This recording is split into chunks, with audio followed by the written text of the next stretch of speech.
Yes, guys, what's happening? And welcome to the first ever watch along on the channel for tonight's final pre-season game ahead of the 2022 Premier League season starting next weekend. And Chelsea are in Italy taking on Italian side Udinese. It's been a difficult pre-season so far for the Blues. The tour of the States wasn't great. One win from 3 games, that first one in Vegas against Club America. The level of performances has not been very good at all, if we're being perfectly honest here.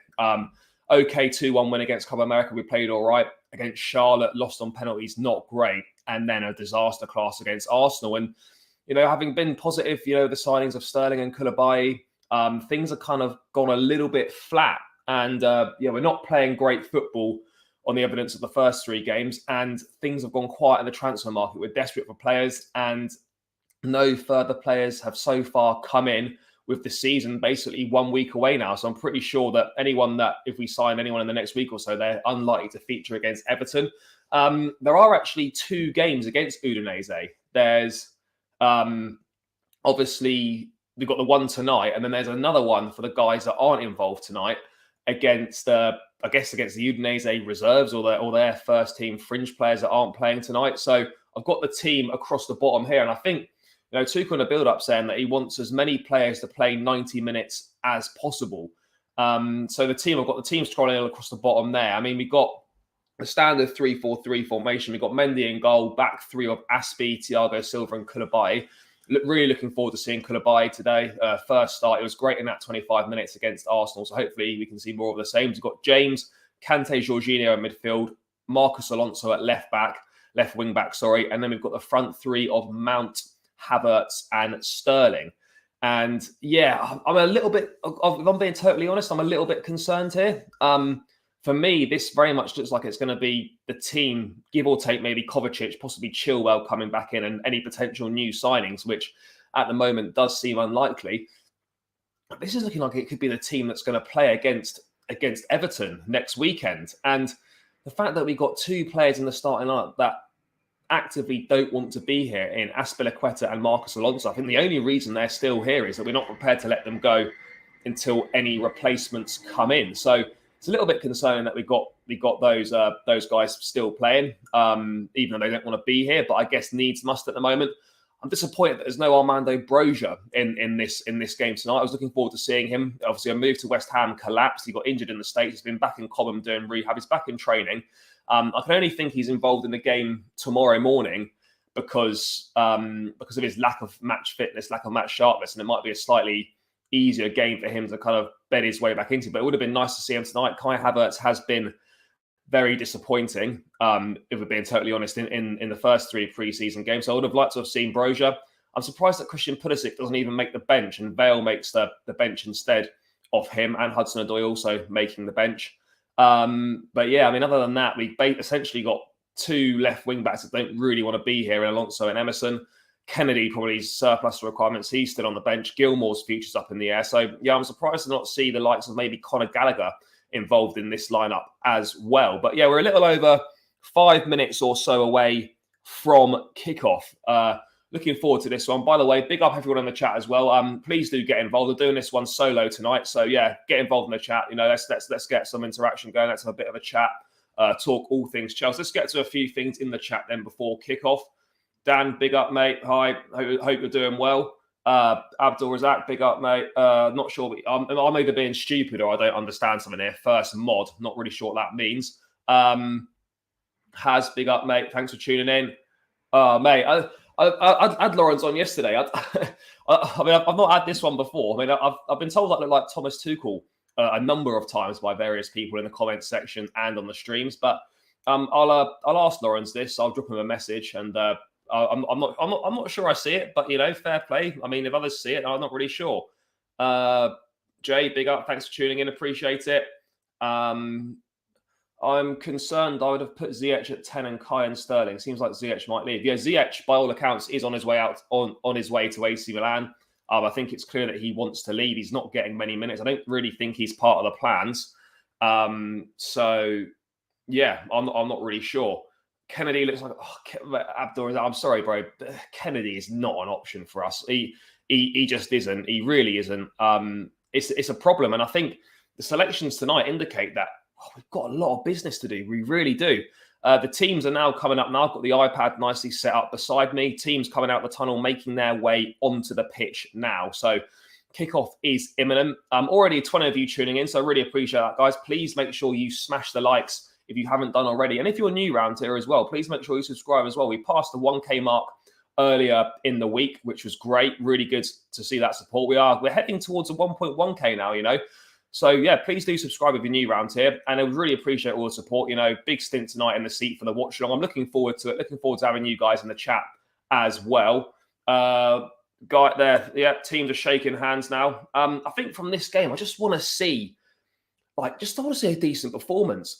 We haven't seen one decent performance in the preseason at all. Just an improvement, just the attack.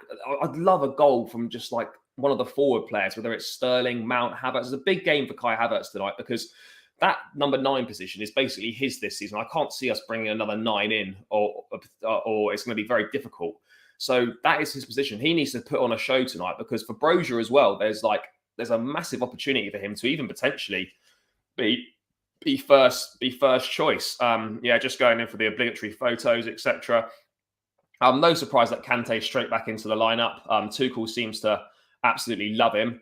But yeah, I mean, in the Udinese side, there's a few players that people might remember from Watford, obviously. Gerard Deulofeu, the former Watford and Everton winger, also from Barcelona. We've got Roberto Pereira, who I think is former Juventus and Watford player as well. Isaac Success from Watford as well. So they got a bit of Premier League pedigree from Udinese, but this will be a good test. I'm really looking forward to this one. I presume it's very much Aspie, Texas, big up, mate.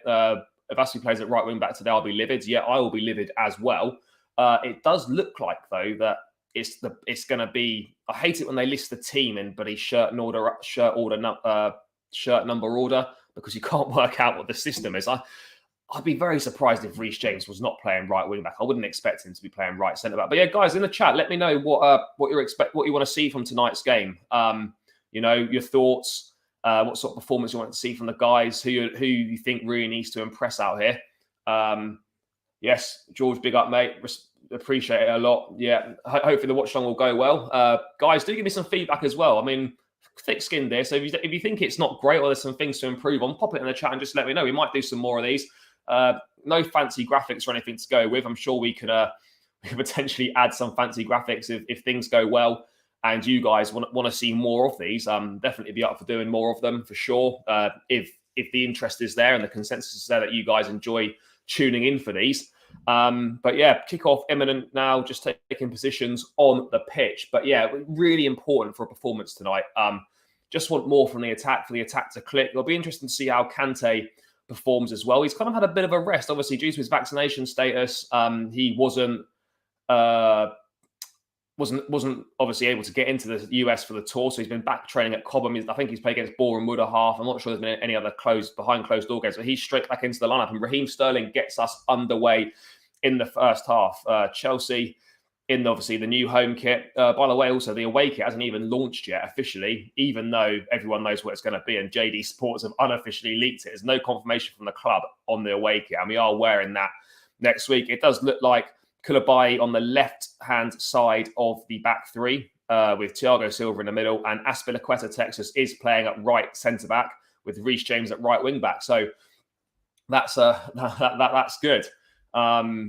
So yeah, obviously, you know, not too much happening. Opening exchanges. 35 of you tuning in already now. So guys, please do smash the likes. As I said, if you're new, please also subscribe to the channel. We're growing at the moment, past the 1K mark earlier in the week, as I said. So yeah, let's keep growing. Let's head towards that 2K mark. So please do subscribe if you're new round here. Up front, I'd like to see flair, and the watch longs look good. No worries. Abdul, appreciate that, bro. Thank you. Yeah, I just want to see a bit of flair. I think that's the biggest thing that Chelsea fans want to see is that Reece James just giving away a foul early doors there on the right-hand side.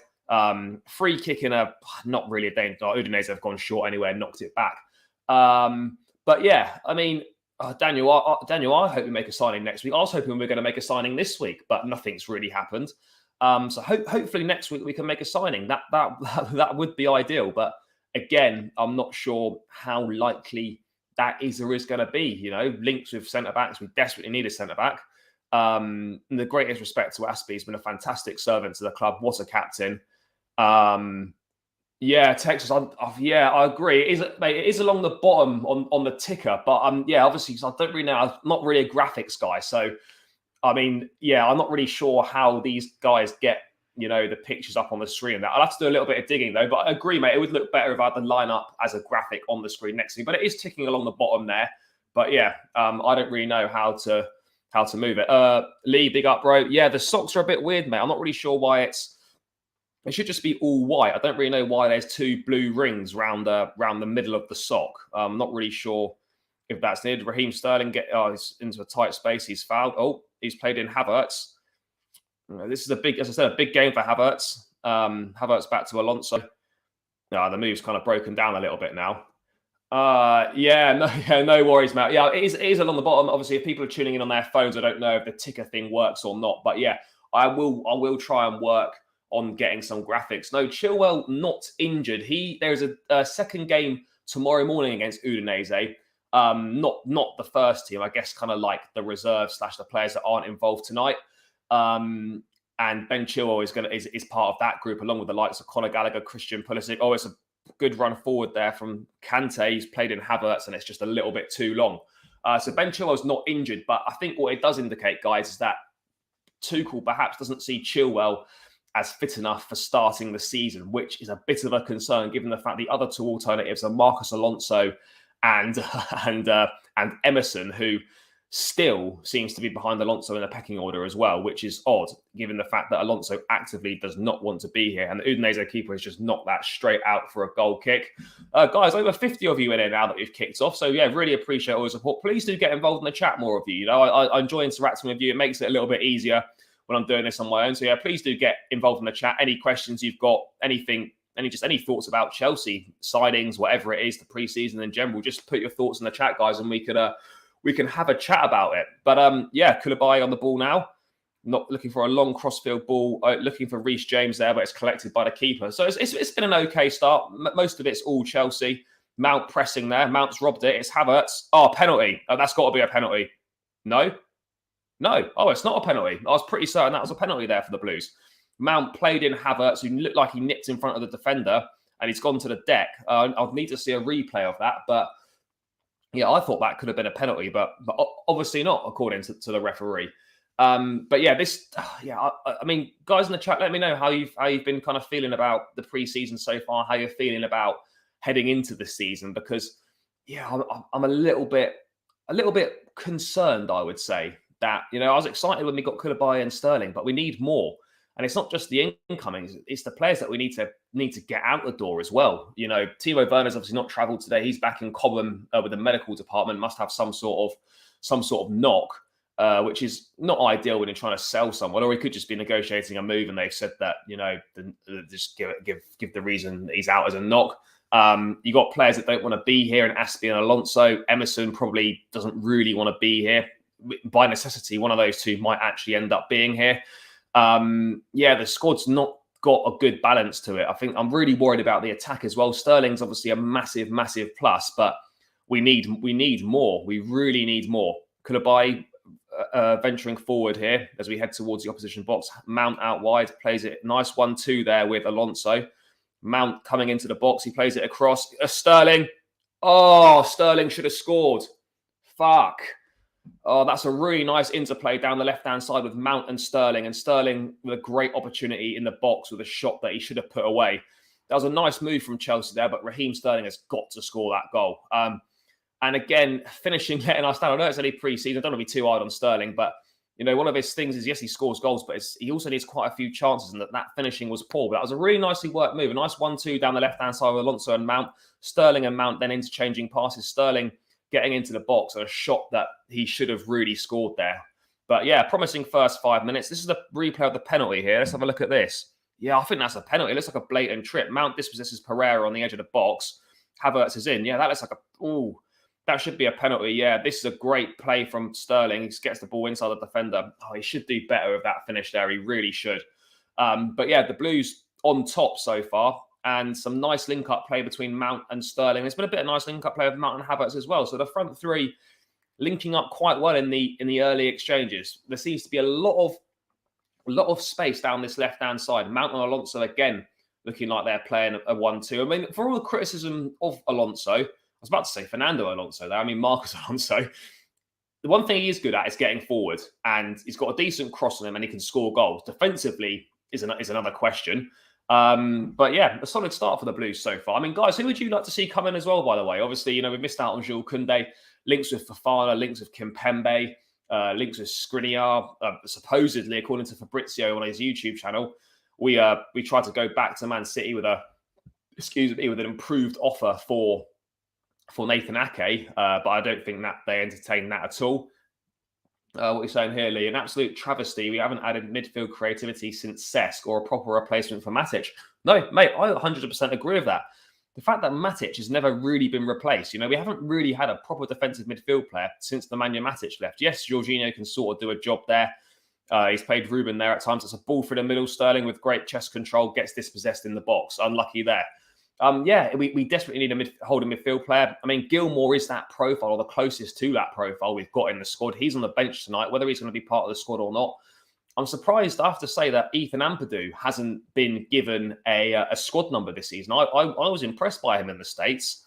I really thought that he would be potentially part of the squad this season. But yeah, I am a little bit surprised by that, to be honest. I thought he was a good utility man.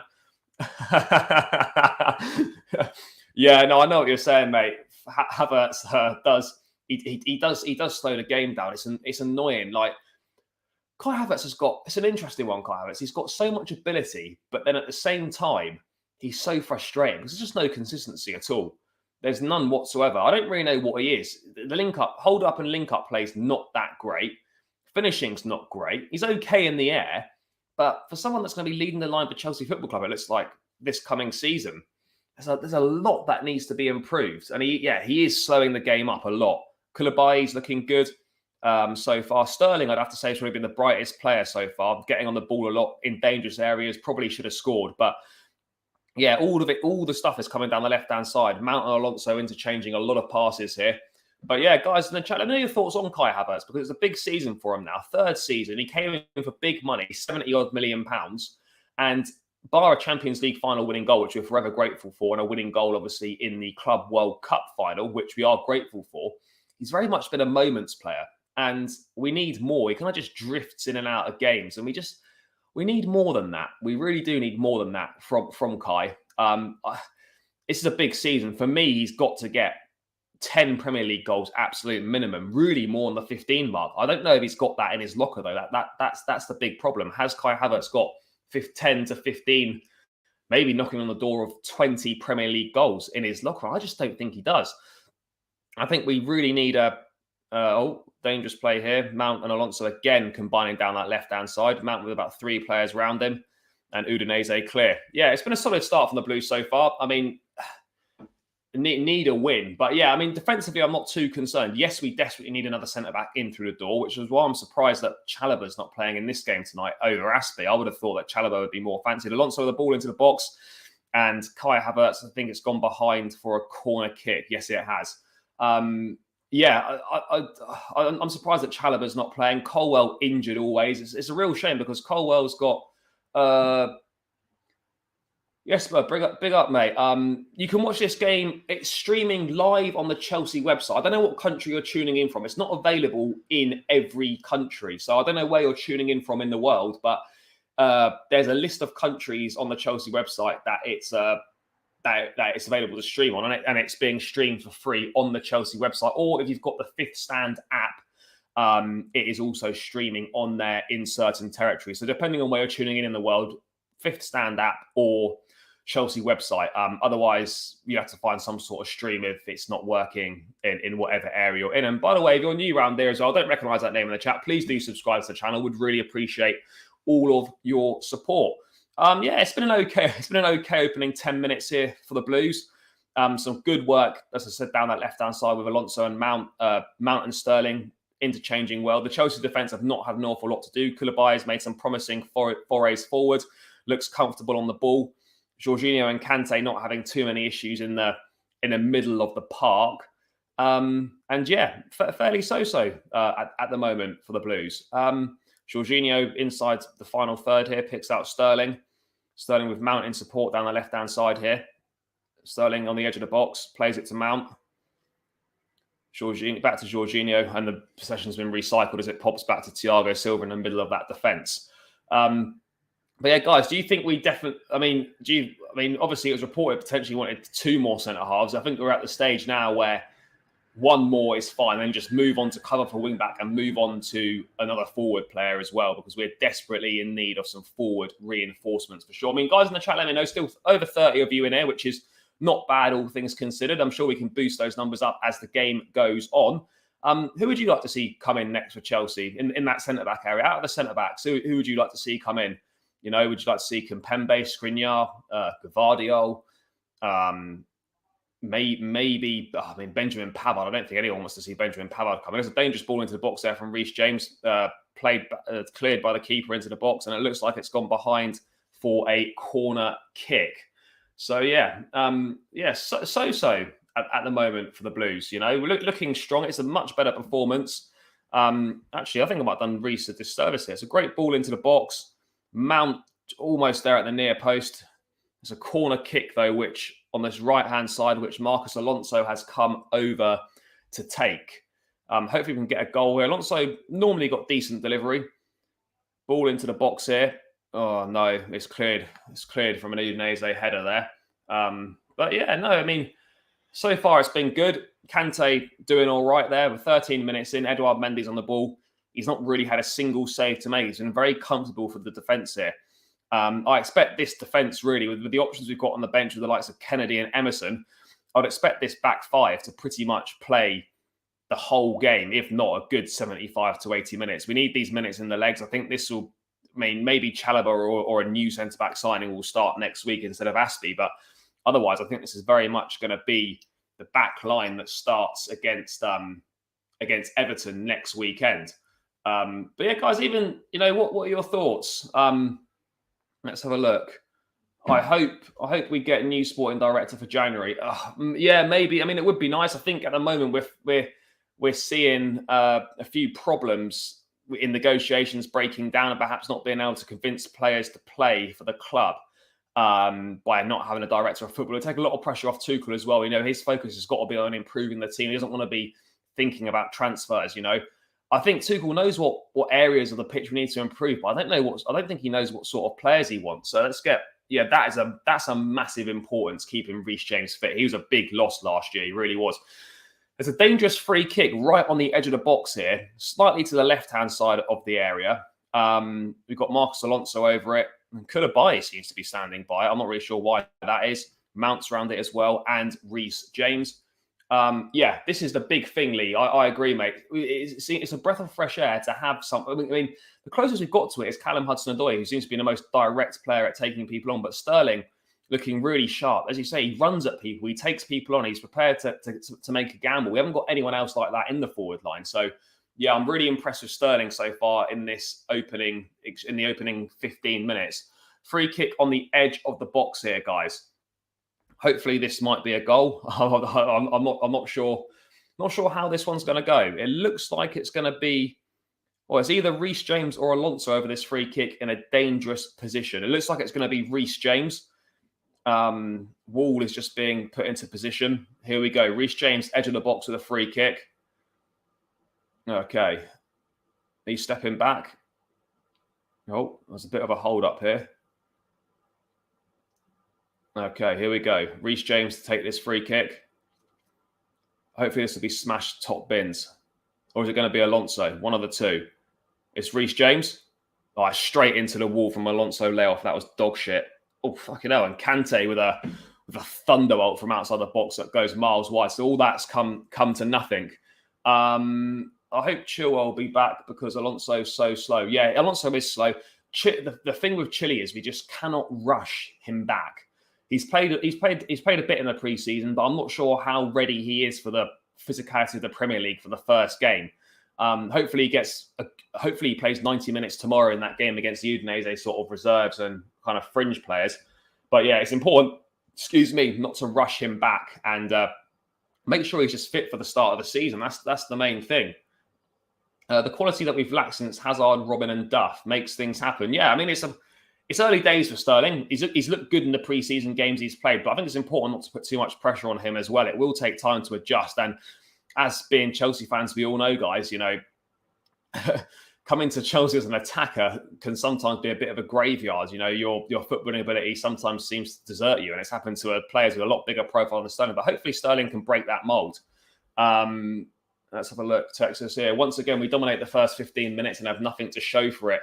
Yeah, it is a pre-season game. Udinese, I'm being totally honest, have offered absolutely fuck all in this game. But having said that, we've looked okay. Jorginho looking to put one into the box there, headed away. But we've looked all right. But yeah, I get your frustration. We should be 1-0 up. Sterling had a fantastic opportunity with a really nice work move. Kante inside the box here. Alonso has space on the edge of the box. Oh, he's fucked it. It's Jorginho. Oh, great slide rule pass. It's Havertz. Oh, he's fucked it. Takes too long on the ball all the time. Just either put it across the goal or have a pop. Don't hold onto it for so long. That was really nicely worked into the box there, and Havertz fucked it, which is a familiar tale there. Disappointing, as that was some good build-up play. Yeah, Texas, we have dominated the first 15 minutes. I'm pleased, as I said, with the interplay with the attackers, Mount and Sterling linking up well. Alonso and Mount having some good stuff down that left-hand side as well. But yeah, again, not much to show for it. I feel Kai Havertz probably should have had a penalty. And yeah, I mean, realistically, we should be 1 up. But again, as I said, the defence have had absolutely nothing to do in this game. It's been all one-way traffic. Udinese haven't had a single, attempt on goal. It's been very quiet evening for Edouard Mendy. Not much going on at all as far as he's concerned. So it's been a fairly quiet evening for him so far. Let's have a look. Do you think Chilwell will be back for Spurs game? Well, I mean, I don't know if Chilwell might end up playing against Everton. He may well do, but I'd be surprised at this point in time. If this selection indicates that Chilwell's not going to start next week, but I could be totally wrong. There could be a legitimate reason that we don't know as to why he's not going to be not involved in this game tonight. Let's have a look. Heard some rumours about De Jong this week. Yeah, I'm not really sure what's happening there. Shot on goal from Udinese. Comfortable for Edouard Mendy, right down his throat. So easy save for the keeper there. I think that was a shot from Roberto Pereira. Edge of the box. Yeah, standard shot straight down Mendy's throat. Easy to save there. I don't think De Jong's likely. So he wants to stay at Barca. Yes, he's going to have to take quite a big pay cut to stay there. But I would say a move for De Jong, seeing De Jong in a Chelsea shirt next week would be unlikely. Kante breaking forward at pace. He has a shot. It's a goal. What a strike from Kante, by the way. This guy literally just broke through the midfield, running into the box nice and easy, and a great shot into the bottom corner past the goalkeeper. Kante back in the side, back in the midfield. A great goal. A great goal from Kante, showing those attackers how to finish. He just has acres of space. He keeps going, takes a shot from just inside the box, and it goes into that far corner. Oh, it's just outside the box, actually. He shoots across the keeper. I think it just goes in off the post. It's a great shot from Kante. Lovely stuff. Yeah, nestles right into that corner, and Kante returning to the side after being absent from the US tour gives Chelsea the lead with a great goal. N'Golo Kante, fantastic strike. And it's what no less than the Blues deserve from that opening 20 minutes. And Texas, mate, saying we dominated the first 15, nothing to show for it. Well, 5 minutes later, we've got a goal to show for our performance. But what I would say is Udinese have been utterly dog shit, if we're being perfectly honest. But having said that, we're doing well. It's a nice goal that from Kante, and let's hope it continues. Let's hope he actually stays fit, doesn't get injured, because his injury record has been poor recently. It really has. What we got here, name. If Barca don't sign him, De Jong, De Jong's already at Barca, so I'm not really sure how that would work out. Martin scored for Burnley. Well, that's good to hear. He's obviously on loan there this season. Banger from Kante, King Kante. Yeah, a bit worried about Kante getting injured. Yeah, that's the big concern. We all know that Kante is a world-class player on his day, but in recent years, his day has not been that often. and he's picking up a lot of injuries. And there's no point having a world-class player. They're not available for the vast majority of the games. So we've got to hope that, by not going on the US tour, but not having all this travelling, it might have done Kante some good. That's a great turn from Sterling there. He gets away from the players. He's running towards the box. He's got Mount to his left-hand side. Sterling plays in Mount. It's Mount. It's Mount. Oh, shit. He's saved by the keeper. Another great move there. Chelsea's attack looking really good. And the Raheem Sterling, Mason Mount link-up is looking very hot right now. It's looking good. Sterling, again, involved in absolutely everything. Picking the ball up, taking players on, making things happen. I think, honestly, I don't want to get too far ahead of myself, because I said Lukaku last season was going to make the difference, win the Golden Boot and fire us to the title. But I actually think Sterling, on this evidence so far, could prove to be one of the best signings in the window in the Premier League in general. He just looks so sharp, and it's exactly what we've been missing in the attack. Mount on the left-hand side here, plays it into Havertz. It's Havertz. Oh, it's a tame shot. He should have done a bit better there. But yeah, the attacking play is looking good. We didn't score a counter-attacking goal all last season. Good to see we can still do it. I mean, we can still do it. Admittedly, it's a pre-season game, and the level of opposition, in the greatest respect, has been poor. But having said that, it's nice to see that we can score on the counter-attack. Agreed. Our forwards can't finish. Sterling's looks really sharp. He should have scored. Havertz has had a couple of opportunities which he should have perhaps done better with, at least one of them. And Mount's had a half-decent opportunity as well. So, yeah, the forward players are doing well this one, but definitely Sterling has been the standout so far in this opening 22 and a half minutes of the first half.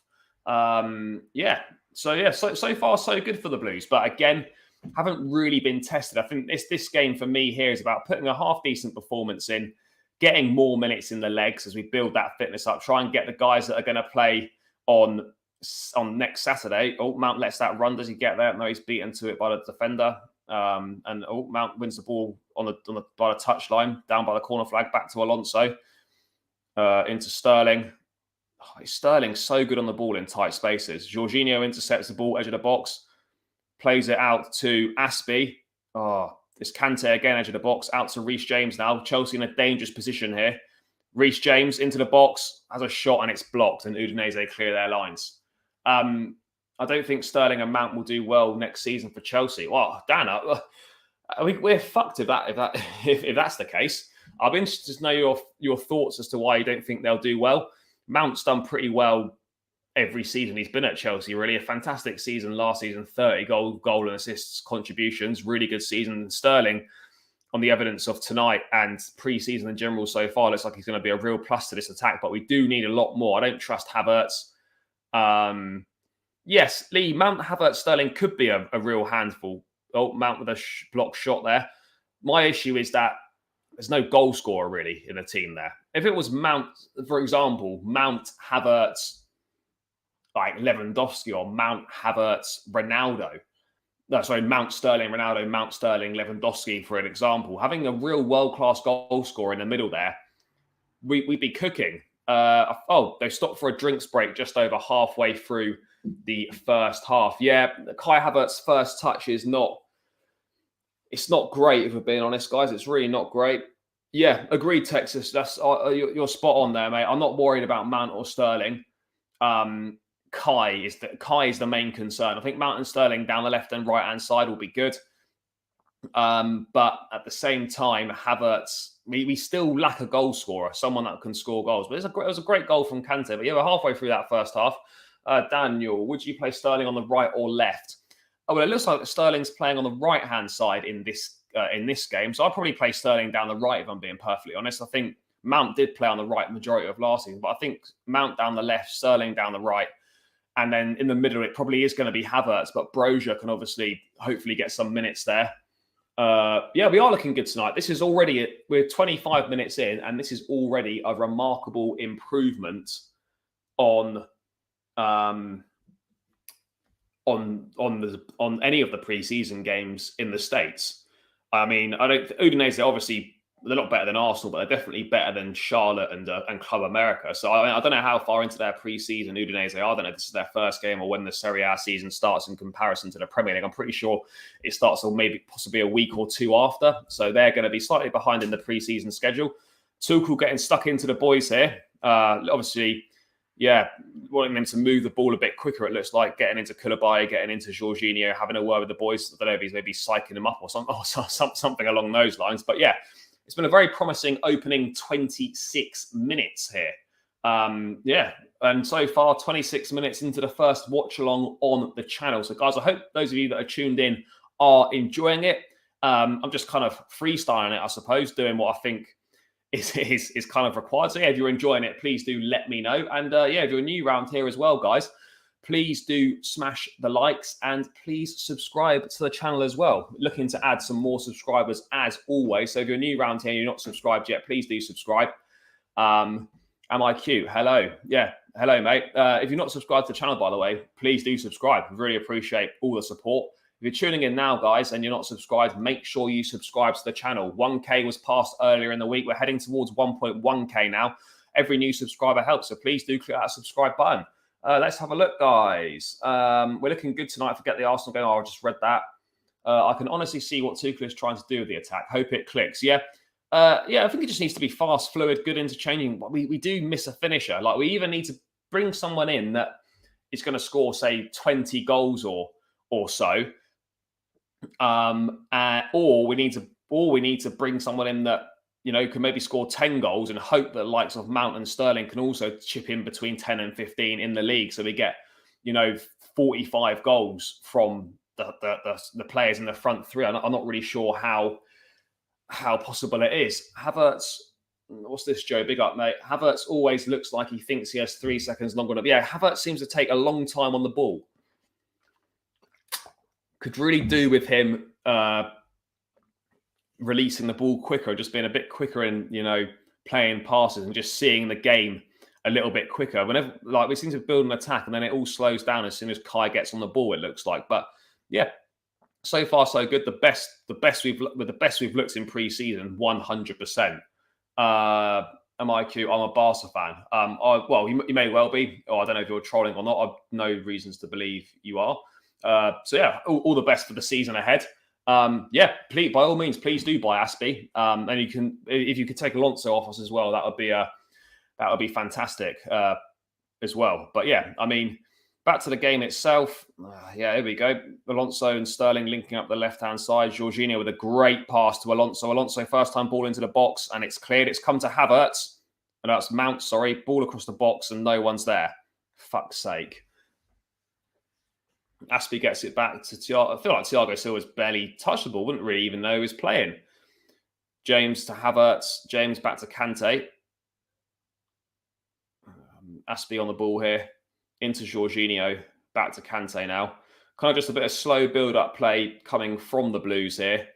Udinese got 9 players behind the ball. Just one up top in Delafeu. Chelsea spreading the play nicely. Koulibaly forward to Mount, back to Koulibaly. Koulibaly heading towards a box, finds Mount into Alonso here.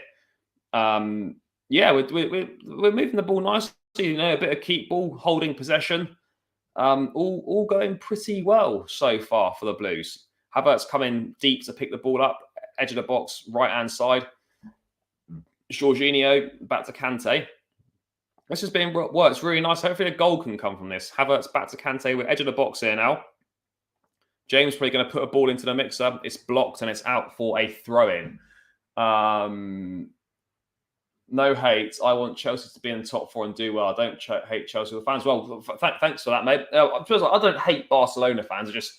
They obviously just pissed me off in a window because of players choosing to go there rather than us. But, it is what it is. We move on.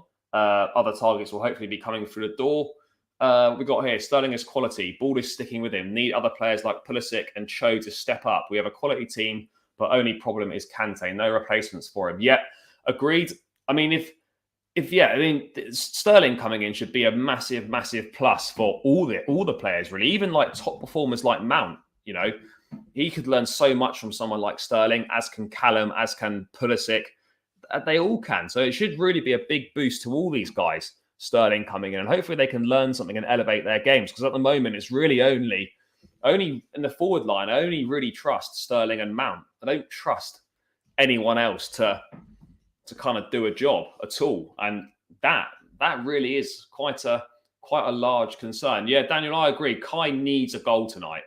You don't want to, as a striker, you don't want to be going, I know he's not played full games and all. I think he played a half in each game in the States, or maybe a little bit longer against Arsenal. I can't quite remember. But yeah, it's not good for Kai. He needs a goal tonight. He really does. Just for his confidence, just to get off the score sheet. You don't really want to head into the season having not scored at all in the pre-season. We're over half an hour in now.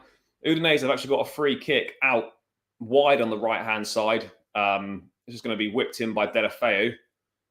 It's way too much on it. Fuck yeah, now it's gone miles over. I probably could have put a better ball in than that. That was dreadfully wasteful there. What are we saying here? Spurs will be the biggest threat to Chelsea and Arsenal for top four. Yeah, I think that's probably true. I'd like to think we'd finish ahead of Spurs, but yeah, they've added some good players. Conte, first full season in charge now. They've made signings. Levy's back the manager. It'll be interesting to see how they do. That's a lovely touch from Havertz out to Mount. There's space for Alonso here.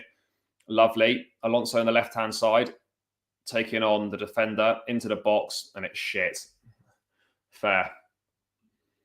Hope Chelsea win trophy like FA Cup or League Cup. Oh yeah, mate, I'd like that to be the case. So I went to both finals at Wembley last season, and both times walked down Wembley way after a penalty shootout defeat, feeling like utter shit. So yeah, ideally, no more Wembley final losses would be spot on, Daniel. But yeah, guys, also in the chat, let me know your thoughts on what you think the requirements are for the season ahead. Oh, someone's down here. Thiago Silva's down. Looks like he's taken a knock to the neck/face. Nothing to be too concerned about. Yeah, it's all good. Yeah, what are your expectations for Chelsea for the coming season, guys? Trophy, top four. I mean, top four is minimum requirement, really. But a trophy, what sort of things do you think? We need a bit of silverware, decent Champions League run. What are your thoughts, guys? For me, it's got to be top four, and we've got to close the gap to City and Liverpool. Instead of finishing 20 points behind, try and finish 10 to 12 points behind. I feel we need a domestic trophy as well. We need to win something domestically. It's been a long time now. 2018 FA Cup final under Antonio Conte and Eden Hazard, the winning penalty against Man United. That was the last time we won a trophy. I think we've lost a lot of finals in a row at Wembley domestically. So for me, top four in a domestic trophy and close the gap. What is my favourite Chelsea kit? Do you know what it is, mate? I can't bother to go and get it. I've got it folded up over there. It's I can't remember what year it's from. It's either 2002-3 or 2003-4. The away kit is white. The old Chelsea badge, Umbro, sort of a kind of two shades of blue stripes down the middle with the Emirates, the white away kit. I mean, I think it's 2003 or 2004 away kit. I think it's the best kit we've ever had. Phenomenal. That'd be my favourite one. I think Chelsea will not win the league next season. Nope, Daniel, correct. I'm under no illusions that Chelsea are not going to be winning the league next season at all. I think next season is about closing the gap, building a team that can potentially challenge next season. But I think it's going to take a number of windows to sort this out and get in the players that Tuchel wants. So I would probably even say, I know there's a long way to go between now and the end of this coming season, but I'd probably say that it could be maybe next season and the season after before we're potentially challenging for the title in maybe 3 years' time. I think a lot will change once Pep moves on from Manchester City. I think the next manager's coming at City. City won't suddenly be shit, but it'll be totally different. I'm not sure they'll be as dominant under another manager as they have been after Pep. Alonso, the lovely turn there. Oh, why is it Alonso coming towards the box? He has shot straight into the fucking defender. Come on. I like gold badge on your Chelsea kit. Yes. Yeah, mate, it had to be done. As soon as we become world champions, we waited, we got us a great last-ditch tackle by Koulibaly there. Fantastic challenge there. Yeah, mate, I had to do it, I actually quite like the away kit from last season. It was better than the home one. The only reason I got the home one, though, was because we won the Club World Cup, first time in the club's history. Don't know when we're going to win the Champions League again. It was pretty much it was 9 years we waited to try and have another bash at the Club World Cup. So you don't know when it's going to happen. So yeah, 100% I had to get that on the shirt, and I will get it on this season's shirt as well, which I will purchase, but not yet. Yeah, Texas, I agree, mate. And to be fair, I think we've replaced Rudiger, and in the nicest way possible to Rudiger, no disrespect. I think we've actually improved on that position. I actually think Koulibaly could potentially be better than Rudiger. It's by no means a downgrade. I'd argue that it's potentially an upgrade. Reece James, obviously, down the right-hand side here, back to Aspie. But yeah, I agree, mate. Koulibaly is phenomenal. I'm so pleased. We managed to get it done so quickly as well. And there wasn't really any other interest from other clubs. Barca sniffing as they always are. Juve were potentially keen as well. Do you rate Koundé? Because I've seen a lot of Chelsea fans saying he's bad. No, I think Koundé's a great player. Oh, Sterling in the box. Oh, it's in. Sterling scored. Is that going to count? Yeah, that is going to count. It's a goal for Raheem Sterling. I mean, one of the shittest and luckiest goals you'll ever see. Comical defending. Hits the defender, back into Sterling. He's got an empty net to tap it into. That is 2-0 Chelsea. Comical defending from Udinese, but Raheem Sterling has got his first goal for the club. Let's see how this is. So Sterling gets the ball in the box. He shoots tries to dummy the keeper, plays it against the keeper. It then hits Sterling and ends up going in. I mean, yeah, it's a poor finish, but he gets lucky. It just comes back off the keeper, hits him and go in, and the defender just cannot get his leg to it. But yeah, Sterling's off the mark. So Sterling with his first goal in a Chelsea shirt, he probably won't get an easier one than that, and he probably won't get a luckier one. But Raheem Sterling has scored, and it's Kante and Sterling with the goals. 38 minutes played, 2-0 to Chelsea, cruise control. This game's done and dusted now. We're definitely going to win. And I think Sterling's first half performance really deserves that goal because he's been the outstanding player. Greeley, a fantastic tackle there from K-squared. Phenomenal from him. And no less than Chelsea deserve. It's been utter domination in this first half. Udinese have had one shot and they've done absolutely nothing other than that. So it's been like a training exercise for the Blues. Plenty of space. Again, Sterling just receiving the ball on that half turn. He's so good at getting away from players in tight spaces. I've been really, really impressed with Raheem Sterling. The standout player for sure. Sterling, pace merchant, bad ball control. You should go for Ronnie if you want to compete. I don't know if Sterling's the pace much. I think that's a little bit harsh. I think he's a phenomenal all-round player. Yes, his finishing could be better, but so could a lot of players. And I think he will make a massive difference. Take another one of those at Goodison next week. Absolutely, Lee. Havertz in the box as a corner. Yeah, I mean, I'll take any goal at Everton. I think we've got one win there in the last 6 years or something ridiculous like that. Really, really poor record there. I was there last season at Goodison and we put in an absolute shit show and lost 1-0. Won't be there this season, couldn't get a ticket. Sterling has scored a lot of goals, but should have scored twice as many. Yeah, Graham, big up, mate. I think you might be new to the channel here, so if you're not subscribed, mate, please do subscribe. Would really appreciate it. I agree. Sterling does score a lot of goals. He's got a lot of goals at City because, one, he's a good player, but also, two, because City create a lot of chances. So the ones that he misses doesn't look as bad because they always create more. Whereas Chelsea, I don't think we create as many opportunities, so he's got to make the most of them. And he's got his goal tonight. It's lucky, but yeah, agreed. He should have scored. He should have had a couple tonight, really, particularly that first chance for the link-up play with Mount. Am I cute? Ronaldo, yeah. I mean, at this point in time, we're desperate. I would take Ronaldo for a year, 100%. It's the obvious difference. I'd rather put it this way: I'd rather add Ronaldo to this front line than head into next season with the attackers that we've got right now. I'd much rather have Ronaldo in there than what we've got. I want Sterling over Dembele. Dembele is injury prone, but I have to say I think Dembele is a phenomenal talent. I don't know if you guys saw the Barca Juventus pre-season game. Dembele scored a filthy brace, some ridiculous. The guy is so talented. It's a shame he couldn't get the deal done. I don't know if he offered a contract or not. There's differing reports there, but yeah, he's great. Lee, this is like our starting 11 versus Everton. Yes, potentially. One thing I would say, the only difference I think there'll be is potentially Chalobah for Aspie. And also, I'd say that Kovacic might come into that midfield for Jorginho, possibly. And maybe Chilwell, if he's fit, might come back in. But other than that, I definitely agree. I don't want to butcher your name here, Zanar. Big up. I hope I've pronounced that properly. Yeah. Please do subscribe as well, mate. If you're new to the channel around here, we'd really appreciate it.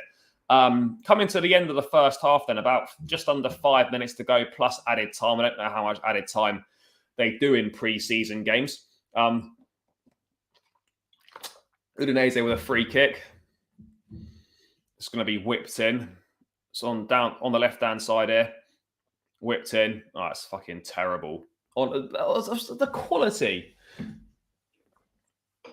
That quality of the free kick there is fucking dreadful. I mean, honestly, I don't want to sit here and say that I could do better, but I wouldn't be doing a worse delivery than that, put it that way. I mean, Sterling Sterling picks the ball up, great. So much space down his left-hand side. This has been a real feature of the first half. There's been a lot of space down this left-hand side for Chelsea. Mount and Alonso linking up really well down there. A lot of space, and it all seems to be coming down that side.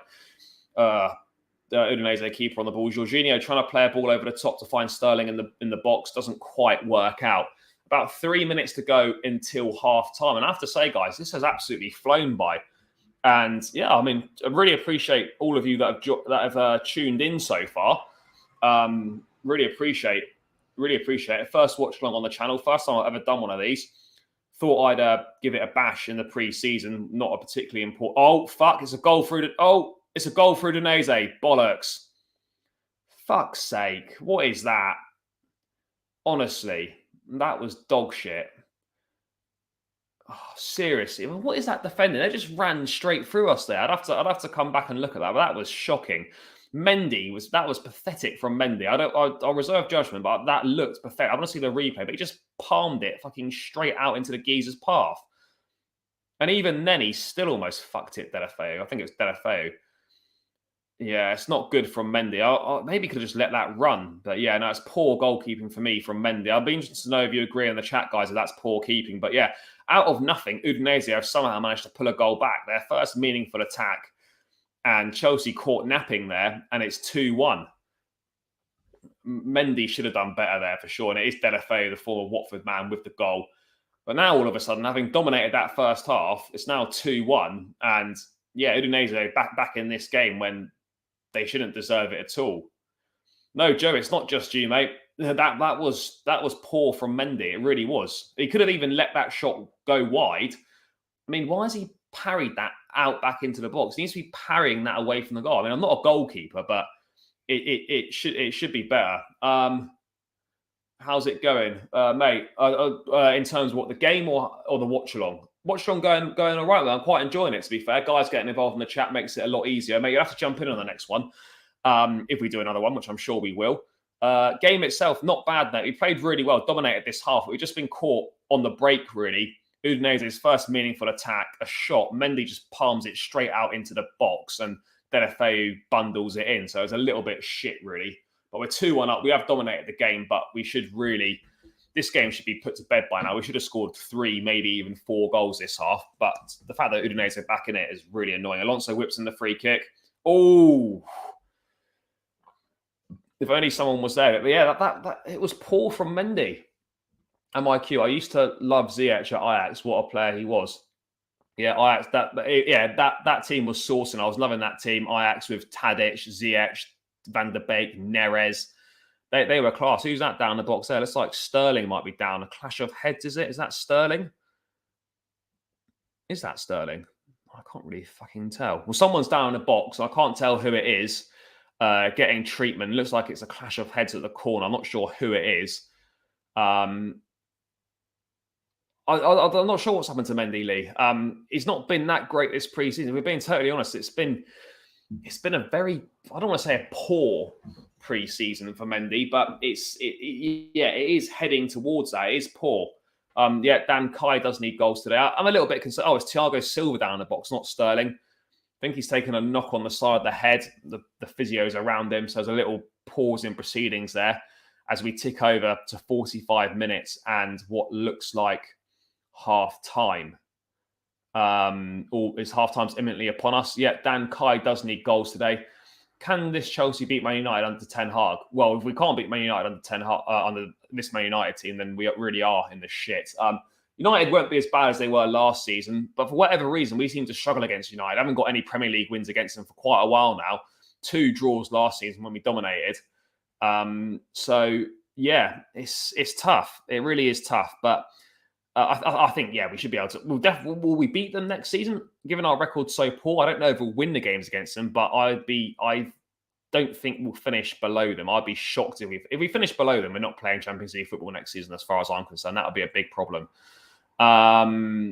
What else we got here? Kai Havertz can replace Müller in future. He probably will replace Müller for Germany, but at the moment at Chelsea, we're not seeing it on a consistent basis at all from Kai Havertz. He does need to step up.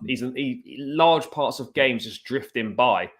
And again tonight, Sterling and Mount have been so much better than Kai. Of the 2 minutes added on at the end of the first half, there is 1 additional minute remaining here. Kai does need to step up, though. I don't really know. I mean, what are your guys' thoughts on Broja? I mean, only 6 Premier League goals. I don't know if that's not really exciting me at all, Broja. I mean, the fact that, Real Madrid, Nazar saying this morning that Real Madrid potentially interested in who's that? Oh, shit, that's Sterling down on the deck. That doesn't look great. I hope that's nothing too serious. Koulibaly is on the ball. Are they putting the ball out? If Jorginho puts it out, oh, fuck, I hope that's not an injury for Sterling. He's down. Oh no, he looks like he's back on his feet. Oh no, it's all good. Yeah, well, and Nkunku actually signed a new contract at Leipzig, and it's got a release clause in it. So if he has another good season, I think he's available for around 60 odd million pounds next summer. So I think it's someone we could look at. I think this summer Leipzig are wanting like 100 million euros, which is ridiculous, really, for a player that's only really had 1 decent season. I think that's half time. Is that half time? No, not quite. It should be half time now. We are always there. Yeah, at this point, Dan, I just give Leicester the fucking 70 million pounds for Fafana and just be done with it. It's not our money. We're desperate for centre backs. He would fit in perfectly. I don't know why we're just not testing the waters and getting it done. Maybe we are, and we just haven't heard anything yet. But yeah, I would just get it, just put some money on the table and see what happens. We're running out of time. We can't afford to just wait. We really can't. Is that half time? Yep, that's half time. Chelsea lead 2-1 thanks to goals from N'Golo Kante and Raheem Sterling. The Blues, it's actually raining in Italy quite a lot. Didn't notice that in the first half. Must have literally just started now, or I'm slightly blind. One of the two, or both. Yeah, Chelsea dominated the first half. Goals from Kante and Sterling putting the Blues 2 up. But then Udinese massively against the run of play, getting back into it with a goal from Delafeu. But terrible, really terrible keeping from Edouard Mendy. And it's been a tricky pre-season for him. He'll still be the number 1 going into this season for sure, but it's not great that at all. But yeah, half time, guys.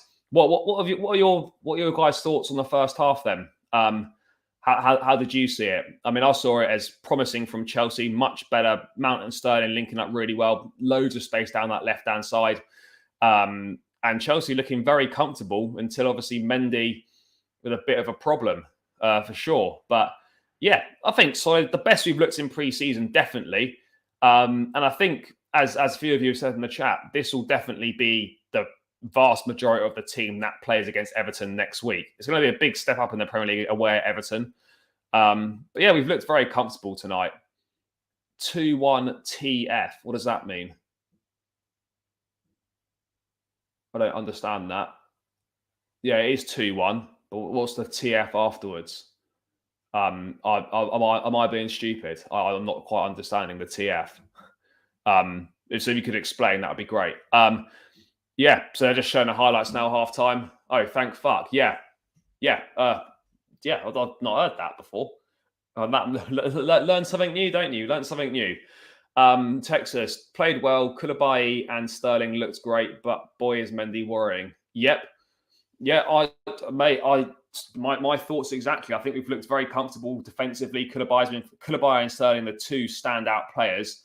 But yeah, Mendy is a bit of a worry. Just like, it's so refreshing to see someone in the attack pick the ball up, run at players, and be direct and take them on. Sterling's a breath of fresh air for us. He really is. So let's hope that he does well. Mount's looked half decent as well. What else we got going on here? Who do you want more, Fafana or Kimpembe? If it was a choice for me, I'd probably take Fafana just because he's a bit younger and he's got more Premier League experience. You could say he's more Premier League proven than Kimpembe. But to be honest, mate, I'd be happy with either or. I'd be happy with either of them. But if I had to pick one, I'd pick Fafana just.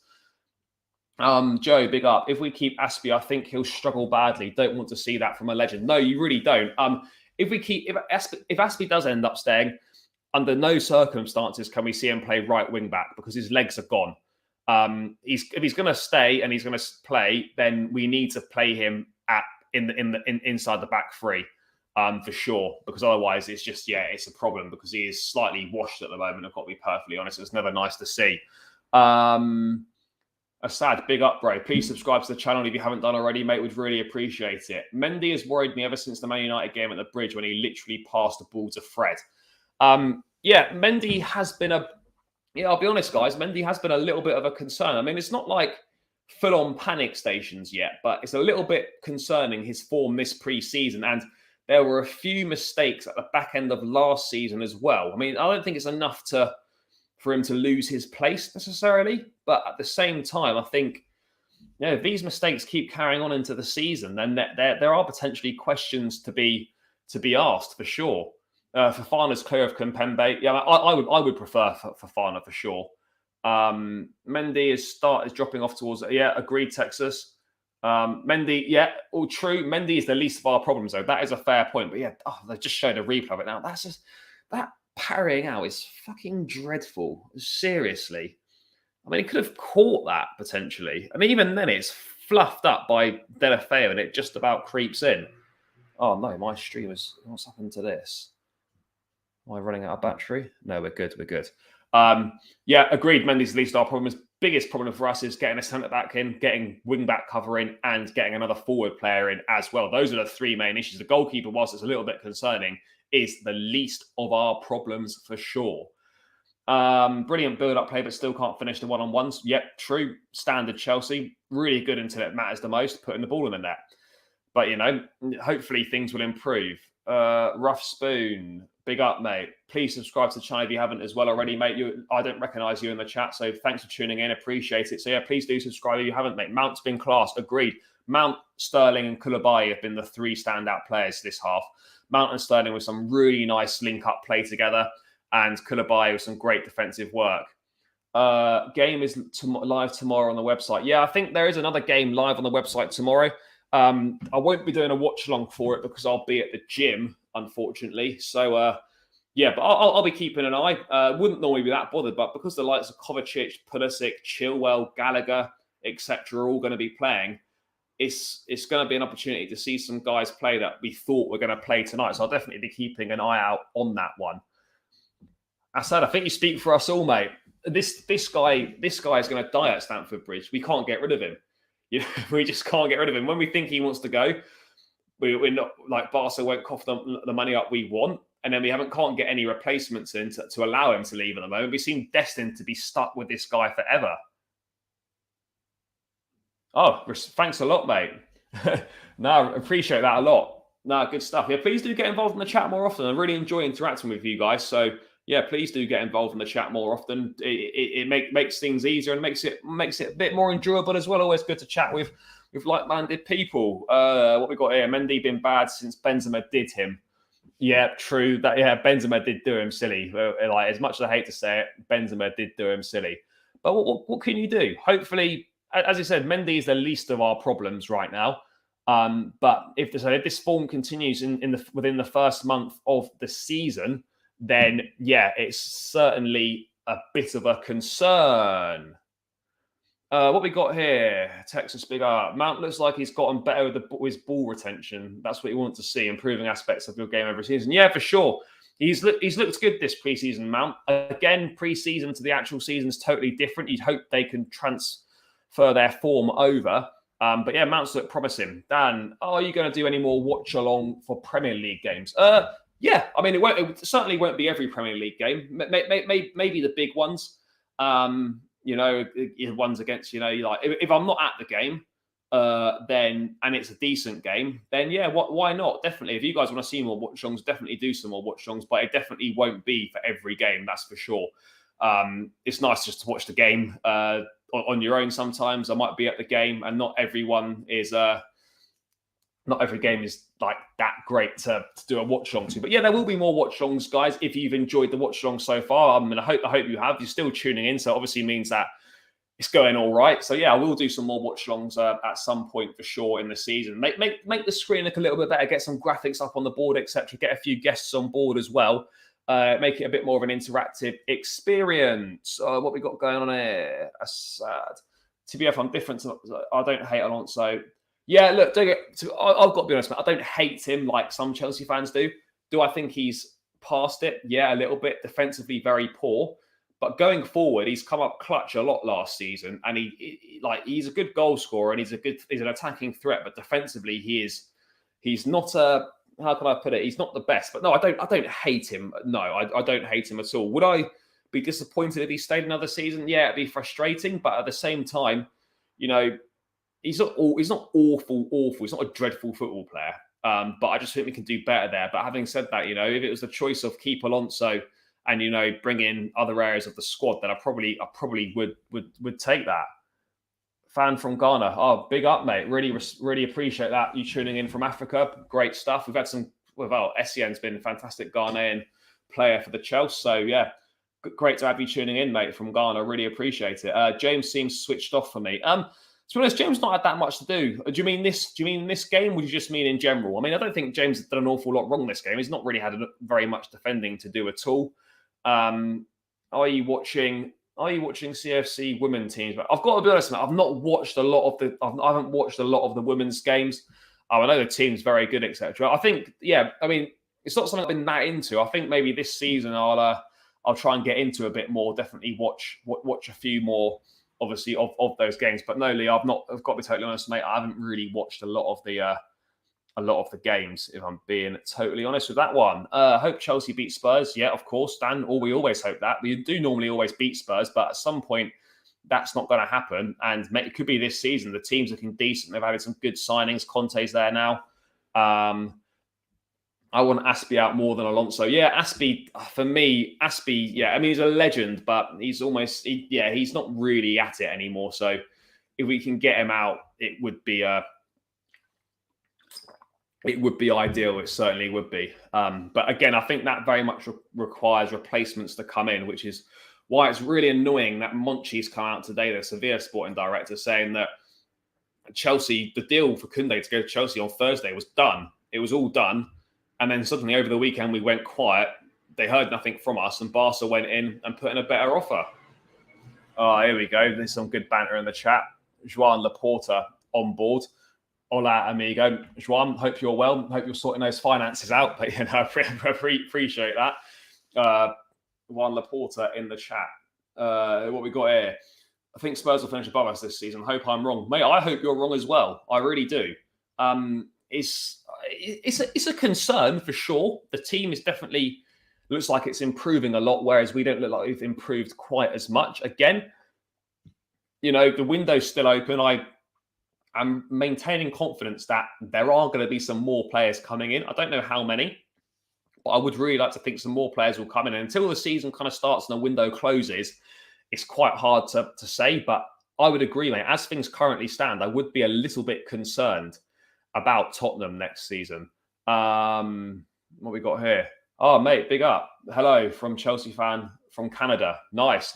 Never been to Canada, so maybe we'll have to visit one day. But yeah, great to have you tuning in from Canada, mate. Really, really appreciate that. Guys, whilst we're at it, half time. If you're not subscribed, by the way, I've mentioned it a few times, but if you're not subscribed and you're tuning in now, please do subscribe to the channel and please do smash the like button as well. Would really appreciate it. Let's get those likes up. Let's get those subscribers up. Seems like quite a long half time. The players haven't come out yet. I don't know if I'm expecting any changes or not. There's a few players warming up on the pitch. Don't know if that's Chelsea or that's Udinese. I think it looks like the Udinese players. But yeah, second half should be starting imminently. What we got here? Maybe I'm being too critical about James. I think Sterling and Mount are linking up pretty well. Yeah, agreed. The Sterling Mount link up has been a massive positive from that first half. Yep, definitely does. Depends what we do at the end of the window. Right now, who is your top six for next season? In no particular order. City, Liverpool, Chelsea, Arsenal. City, Liverpool, Chelsea, Arsenal, Spurs, and I'd probably say Man United. Probably Man United being the top six somewhere as well, maybe fifth or sixth. But yeah, that'd be my top six: Man United, Arsenal, Spurs, City, Chelsea, and I can't remember the other one that I said. But yeah, that would be my top six, mate. Yeah, Jorginho Abdul is looking good, mate. He's looked good. He's just a little bit slow. That's the thing for me. He's a bit slow, but yeah, no, he is really important, and I think he's done really well tonight. Problem is though, like, I think Jorginho and Kante's decent. And I don't know if it's better than Jorginho and Kovacic or not. It's hard to tell. Kovacic, I think, is a phenomenal midfield player. So, yeah, we have got some good options there. 1 billion release clause in Koundé's contracts. Yeah. We need a top centre forward. I'd go this Sesko guy, by the way, he's looking like a very promising player, but he's not played a lot of football at all at RB Salzburg. He could turn out to be very good. I mean, I did an RB Salzburg career on Football Manager. Sesko does turn out to be a top player, but again, I don't know how accurate Football Manager is to real life. It's not really, but yeah, I mean, Sesko, I'd say no to Sesko personally. Ivan Toney wouldn't be against that. I can't see it happening, but Ivan Toney I don't think would be a bad option. It depends what we want to go for. Do we want to go for a target man, or do we want to go for a more mobile centre forward, someone that can play centre forward, but someone that's also equally as comfortable across the front line? It is hard to tell. That's why I'm disappointed that we didn't seem to push a bit harder for Gabriel Jesus, because I think that would have been a perfect signing for us. Seeing him do well for Arsenal is really annoying.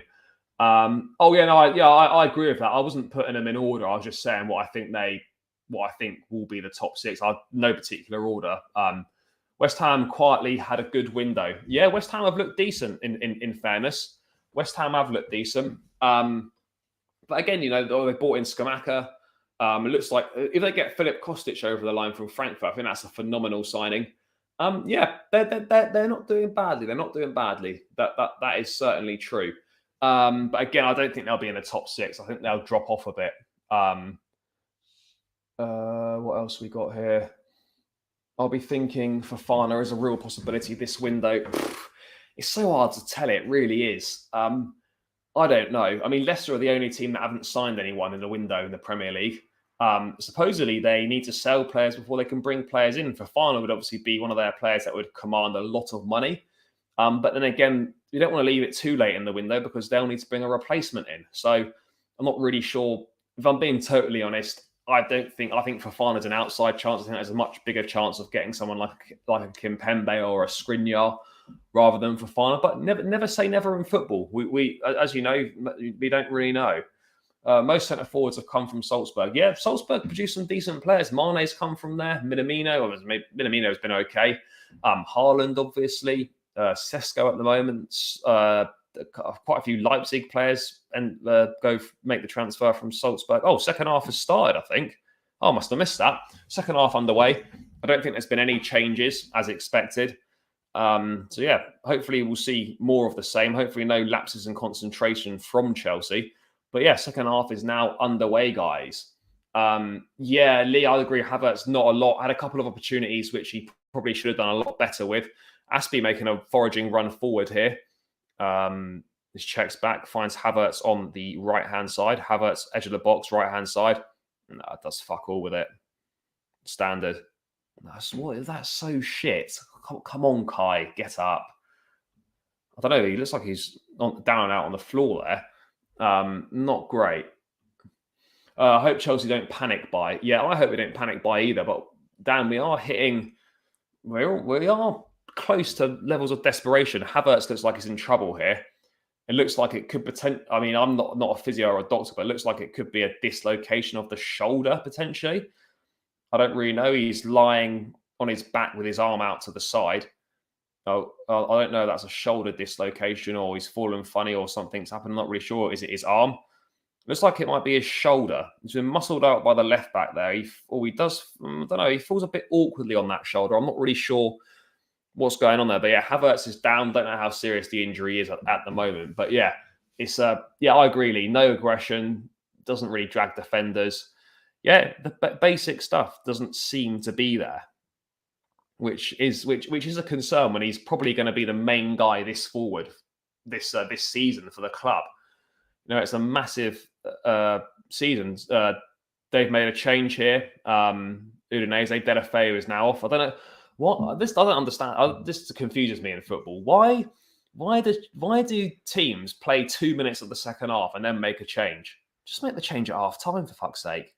Like, I really don't get it. Kai Havertz back on his feet now. Looks like he's okay. So he should be set to carry on, and that looks like it'll be all right.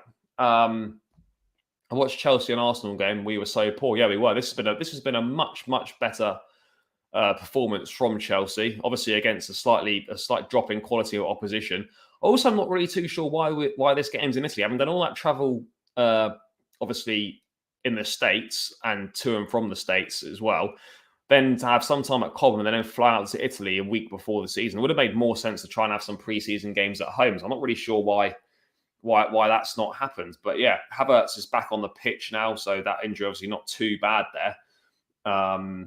Yeah, has agreed, mate. That change is pointless. I didn't really understand it at all, but you know, it is what it is. Is what it is. But yeah, no, not much happening in the opening exchange of the first half. Coming up to the 5 minutes into the second half, sorry. Not an awful lot going on here, guys. That's a foul there by Alonso. Classic footballer waving the finger. That's not a foul. But yeah, not too much happening. Hopefully we can get up to speed and start seeing some positive attacking play that we did see in that first half. Haven't really seen that yet. Yeah, Texas, that would be nice, mate. That would be nice. Oh, Kante foraging forward. Reece James has got space if he sees him. He's gone to the left-hand side. Alonso finds Mount. Mount, edge of the box. He has to check back. Whips one in. That's a great ball in. Well, there's not really anyone there. Can we get through one preseason game or regular without an injury? Yeah, it would be nice. It's a bit annoying, really, because as soon as you think we're building up ahead of steam and doing well, someone then goes down with an injury. It's just not what you need, particularly in preseason as well. You just don't need that. You really don't. But, I mean, yeah. Who's this one? This is Mount now. Again, not great pass.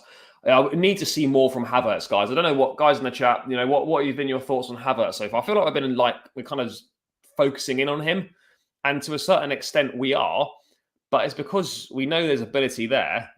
But yeah, I don't understand why we're not seeing more of it. I really don't, and it's a big concern for me. It is a big concern. Hopefully, you know, we can get more from it.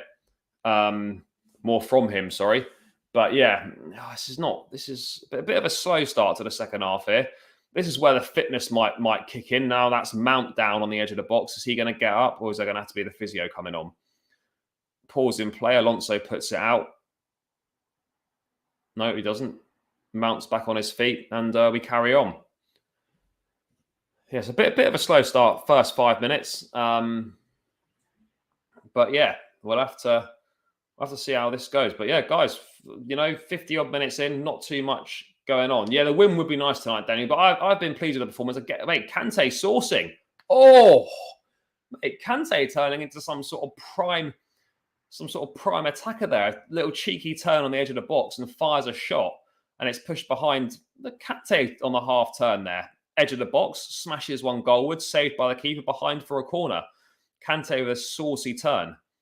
Mate, Kante doing bits in this game, you know. Kante's had more attacking prowess than Kai Havertz has, and that is quite something. That is quite something.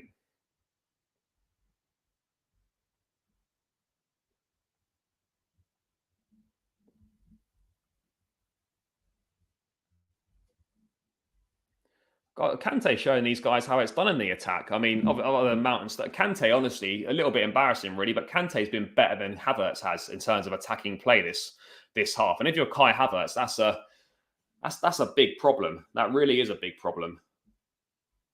Should be doing a lot better than that. Reece, what's this, Lee? Reece not into his game. Looks too static. Yeah. Oh, Reece now on the right hand side picks the ball up. Yeah, Reece is getting pushed off the ball, getting dispossessed quite easily. He's getting into quite good positions, but then not really doing a lot with it. End product not so good as Udinese play their way out, and it's a throw-in for Chelsea. How has Emerson played left wing back since Tuchel's been here? I'm pretty sure Emerson might have started against Arsenal, or he either started. Emerson has definitely started one of these pre-season games. Yeah, like this is the thing. Like Emerson, like people say Emerson's good, but in Tuchel's mind, he's behind Alonso in the pecking order. So I'm not really sure why. If Alonso leaves, why would we be happy for Emerson to be back up? Because Because if Emerson's not deemed good enough by Tuchel to be second choice to Alonso, how can then Emerson be second choice if Alonso leaves, if he's not good enough to be second choice in the first place, if that makes sense? So yeah, I'm not really sure what's happening with Emerson. Doesn't really seem to be getting much of a look in at all. Dan, who's going to get relegated next season? Oh, fuck knows. I'll probably say Fulham. I don't know. I don't really know, to be honest, mate. Fulham, Brighton could be in trouble potentially. Yeah, I'm not really too sure. Maybe Forest. They've signed a lot of new players. That's going to take a lot of time to gel. Maybe Bournemouth will be down somewhere around there as well. But yeah, it's far too early still. Everton could be in trouble again. The squad's not looking that great. The quality of signings they've added hasn't been great. But yeah, there's a long time to go. Kante has been phenomenal this game. His pressing on and off the ball has been top class. But yeah, 10 minutes into the second half, guys, and not too much going on at the moment. Chelsea nicely working the ball here. Sterling and Mount linking up. Sterling again, edge of the box. He's lost it. It's come to Kante. Kante, the great pass to Mace. It's Mace. Kai. Is Kai onside? Is Kai back to Sterling? Oh, Sterling tried the back heel and it's blocked. I'm not really sure if it was offside there or not. I don't know why Havertz didn't take it. And Udinese now on the break, looking dangerous. Is that Isaac Success on the ball here? Who's that number 13? Not really sure who he is. Edge of the box, Udinese. Tries to take on Aspie and it's behind it's gone out for a throw. But yeah, just a little bit dangerous there for Chelsea, getting caught on the break. But yeah, Sterling trying a cheeky back heel. The ball across the box from Havertz was a bit behind him. I don't know why Havertz doesn't shoot there, to be perfectly honest. And Sterling tries a cheeky back heel and it doesn't really work out.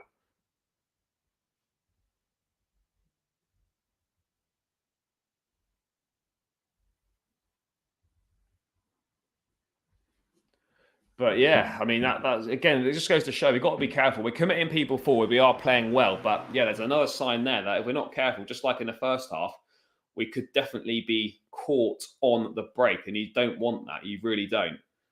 Thiago Silva getting it out. Aspie, no, that's shit from Aspie there. I'm not really sure what he's done there. He just played it out for a fucking throw-in. But yeah, guys, who's impressed you so far? Obviously, the obvious, we've had Mount and Sterling impressing and Koulibaly. Other than those three, anyone else stood out to you?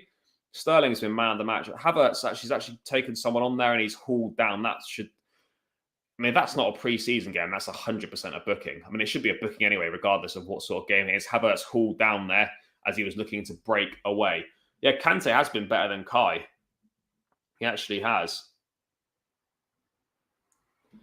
Yeah, that's a foul there. He's just hacked him down. But yeah, Kai needs to show more aggression, needs to show more pace, needs to take more people on. It has been disappointing from Havertz so far, if I'm being totally honest here. But yeah, 10 minutes into the second half, guys, not much happening from the Blues. A couple of opportunities, Kante and a Sterling back heel that was blocked. And still Sterling, again, looking the most promising of the attacking players. Yeah, Joe, I'd agree, mate. Jorginho has impressed in the pre-season 100%. He really has. He's done very well this pre-season, Jorginho.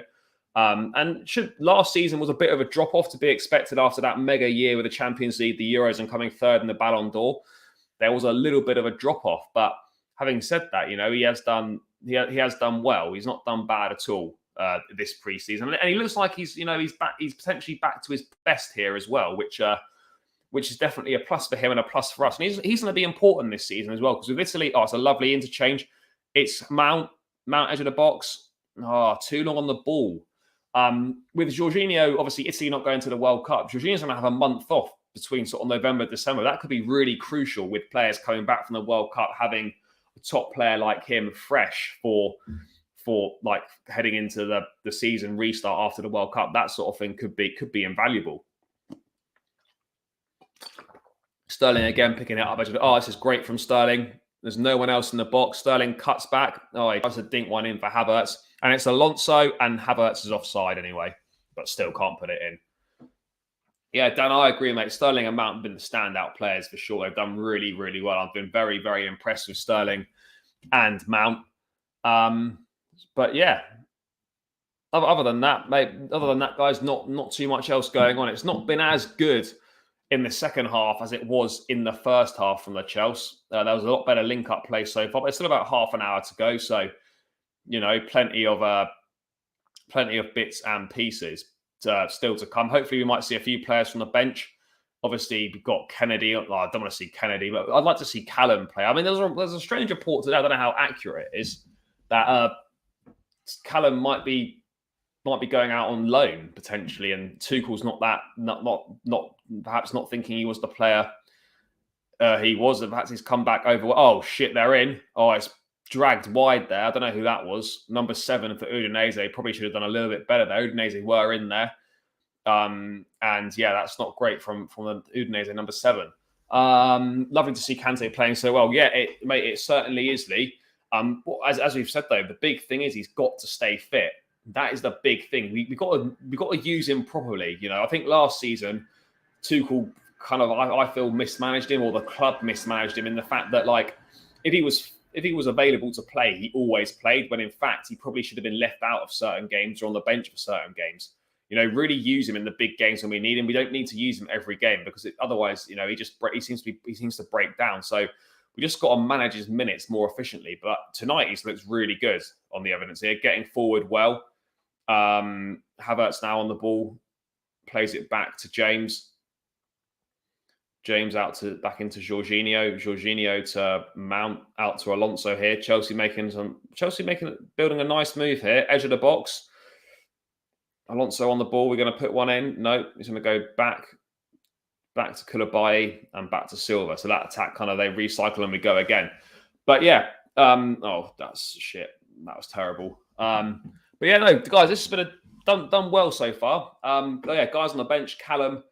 Guys in the chat, by the way, what do you think about Callum? He's obviously put some muscle on over the pre-season. Over the summer break. And he's come back. He's had a real problem with Achilles injury. Still only 21. Still loads of potential there. How big a season do you guys think this is for Cho? Because, despite the fact it's only 21, you almost feel this is a really important season for him. He doesn't really do a lot this season. Then Chelsea could look to sell him maybe next season, potentially. And he might even go this summer. I don't really know. But it's a really big season for Callum. There's loads of ability there. He's direct. Mount gets the ball, plays it through to Sterling. It's Sterling. Sterling shoots. Oh, he's hit the post. Oh. It's come back out. Mount back into the edge of the D. It's Kante. Kante controls. And it's back. Oh, Sterling with a shot against the post there. Really nice move from the Blues. And Kante shoots again and it goes miles over. I would give Kai 5 for my player ratings today. Yeah, he's still got half an hour to potentially redeem himself, Dan. But yeah, it's been fairly average from Kai.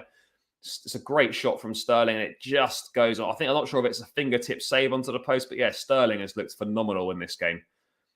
Shot from Sterling, hits the post. Fuck. Yeah, that was decent strike from Sterling. Sterling, for sure, has been my man of the match, hands down. I think he's been outstanding tonight. Really, really good from Sterling. But yeah, guys in the chat, let me know what your thoughts on Callum for this season. A big season ahead for Callum.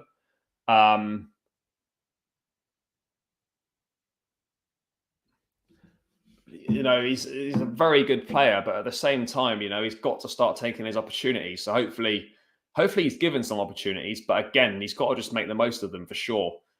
Corner kick here. Looks like Alonso to whip this one in, is it? Yeah, I think it is. Alonso to whip it in. We've got about... No, it's not. Alonso, I think it's Mount whips that in.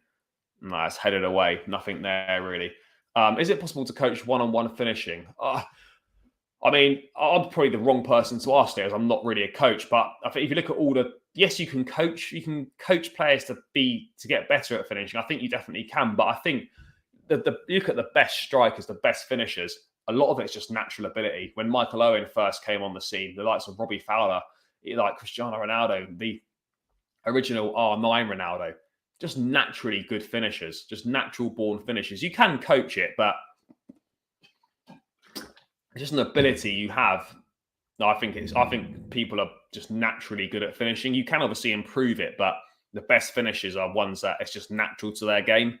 And unfortunately for us, I don't really think we've got any natural finishes at all. And a lot of it is instinct as well, as you said, Lee. So, yeah, I mean, I think Sterling's been class. I mean, Lawrence has just texted me in the chat. He thinks that Sterling's been a bit wasteful. I'm not sure if we're watching the same game or not, to be perfectly honest. But yeah, I think Sterling's been very good. That's maybe referring to Kante. My mistake there. Yeah, not too much going on now, guys. We're 63 minutes in here. I would give Sterling 10 tonight. I mean, I don't think anyone's a perfect 10, but yeah, a 9 or a 9.5. I think he's been very, very good. Him or Kante, the standout performer for sure. Excuse me, guys. Yeah, I mean, I don't know at what point we might start seeing some changes. There's not really an awful lot on the bench. We've got Kepa, Emerson, Kennedy, Gilmore, Hudson-Odoi, and Vale. I think it would be nice to see Billy Gilmore tonight, seeing as, I'll be surprised if Kante played 90 minutes. But again, this is the last game before the season starts for us. So I guess we need as many players as possible to get 90 minutes in the legs. But it would be nice to see Billy Gilmore come on. It would be nice to see Harvey Vale get some minutes as well. And Callum. So those would be the three players I'd like to say. We don't need to see Kennedy. We're not going to see Kepa. But there's only 5 subs. I'm surprised there's only 5 subs. We've got Callum and Harvey Vale warming up there. Showing a bit of a joke. Emerson also warming up. So there's a few guys warming up, which would indicate perhaps a few changes could be coming. Sterling again, winning the ball there, getting fouled. I'm really excited for this upcoming season to see Sterling, see what he does in the Premier League. I'll be really interested to see how he plays against Everton away next week. Again, picking up the ball in a pocket of space there, plays it out to Mount. Mount finds Alonso. Alonso takes 1 on. No, it doesn't quite take 2 on. Agreedly, but he does need more of the ball. But I don't think it's helping that all the attacks seem to be going down Alonso's side, and it has been that case for the whole game pretty much. The first half, it was all pretty much, Alonso down Alonso's side. There's not been a lot for Reece in this game at all, really. Do you think Werner will leave Chelsea? Well, I hope so, Dan. I've got to be perfectly honest. He's not up to scratch. Him and Tuchel's relationship doesn't seem to be that great. So the big problem we've got is finding someone that's willing to pay the wages on. So we're either going to have to. I think the most likely thing is that Timo Werner will leave on loan. But yeah, we'll have to see whether we can find a taker or not for him. That's again another big issue. Can we find anyone that'll actually take Werner? I think Juventus are keen. Leipzig potentially. I read that Newcastle showed interest, but I don't think Newcastle will go for it. So for me, it'll be Leipzig, back to Leipzig or to Juventus. And I think it will most likely be on a loan deal where we pay part of the salary, which, all right, it's not great, but at least, we won't have to see him on the pitch next season. So yeah, that'll be my take on it. But then that means we need to bring in another attacking player. And if Ziyech goes as well, that's a great tackle from Koulibaly down by the corner flag there. Oh, the Linos flagged it for a foul. I'm not sure about that. Not sure about that at all.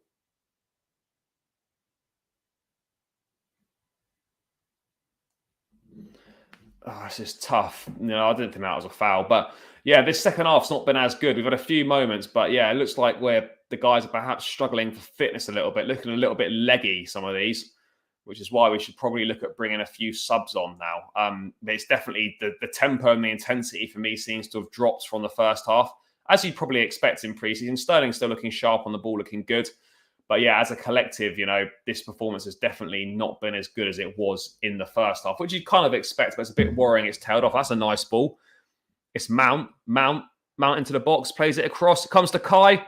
Oh, fucking hell. Jesus Christ. Why can this guy not score? Seriously.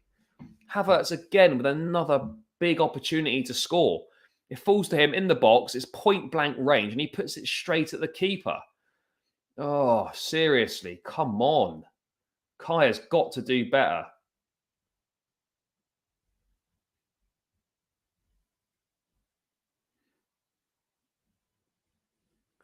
Udinese are making a change now. Still no changes from the Blues, but that was really poor from Kai. Should be doing better. It's got to be...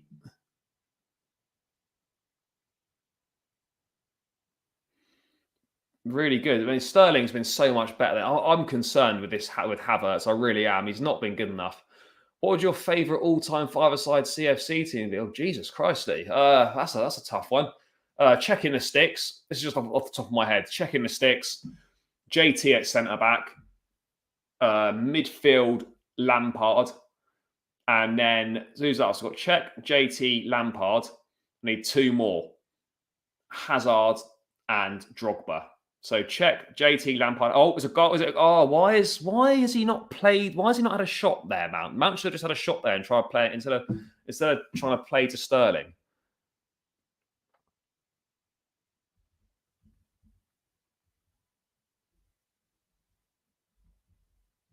Oh, Sterling just heads one over.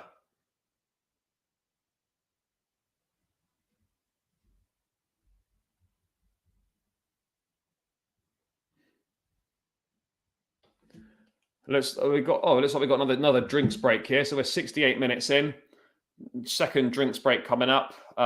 Again, Sterling's definitely been our best player on the pitch, hands down. Really, really good from Raheem Sterling so far tonight. But yeah, we've got another drinks break in the second half as we head into the final 20 minutes. I'd expect a few changes to be taking place now. Players getting a little bit leggy out there. But yeah, I don't know who's going to come on, but yeah, I just feel I've been disappointed in Havertz. I mean, I really do. They're obviously checking out his shoulder or his arm or something. Oh, Joe, Ronaldo plays in this game. If he scores that opportunity from Sterling, he definitely gets a couple of goals, 100%.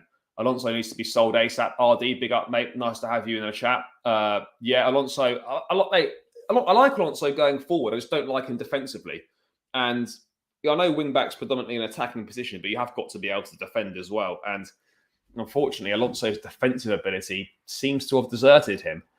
But yeah, guys, we're heading into the final sort of 15, 20 minutes.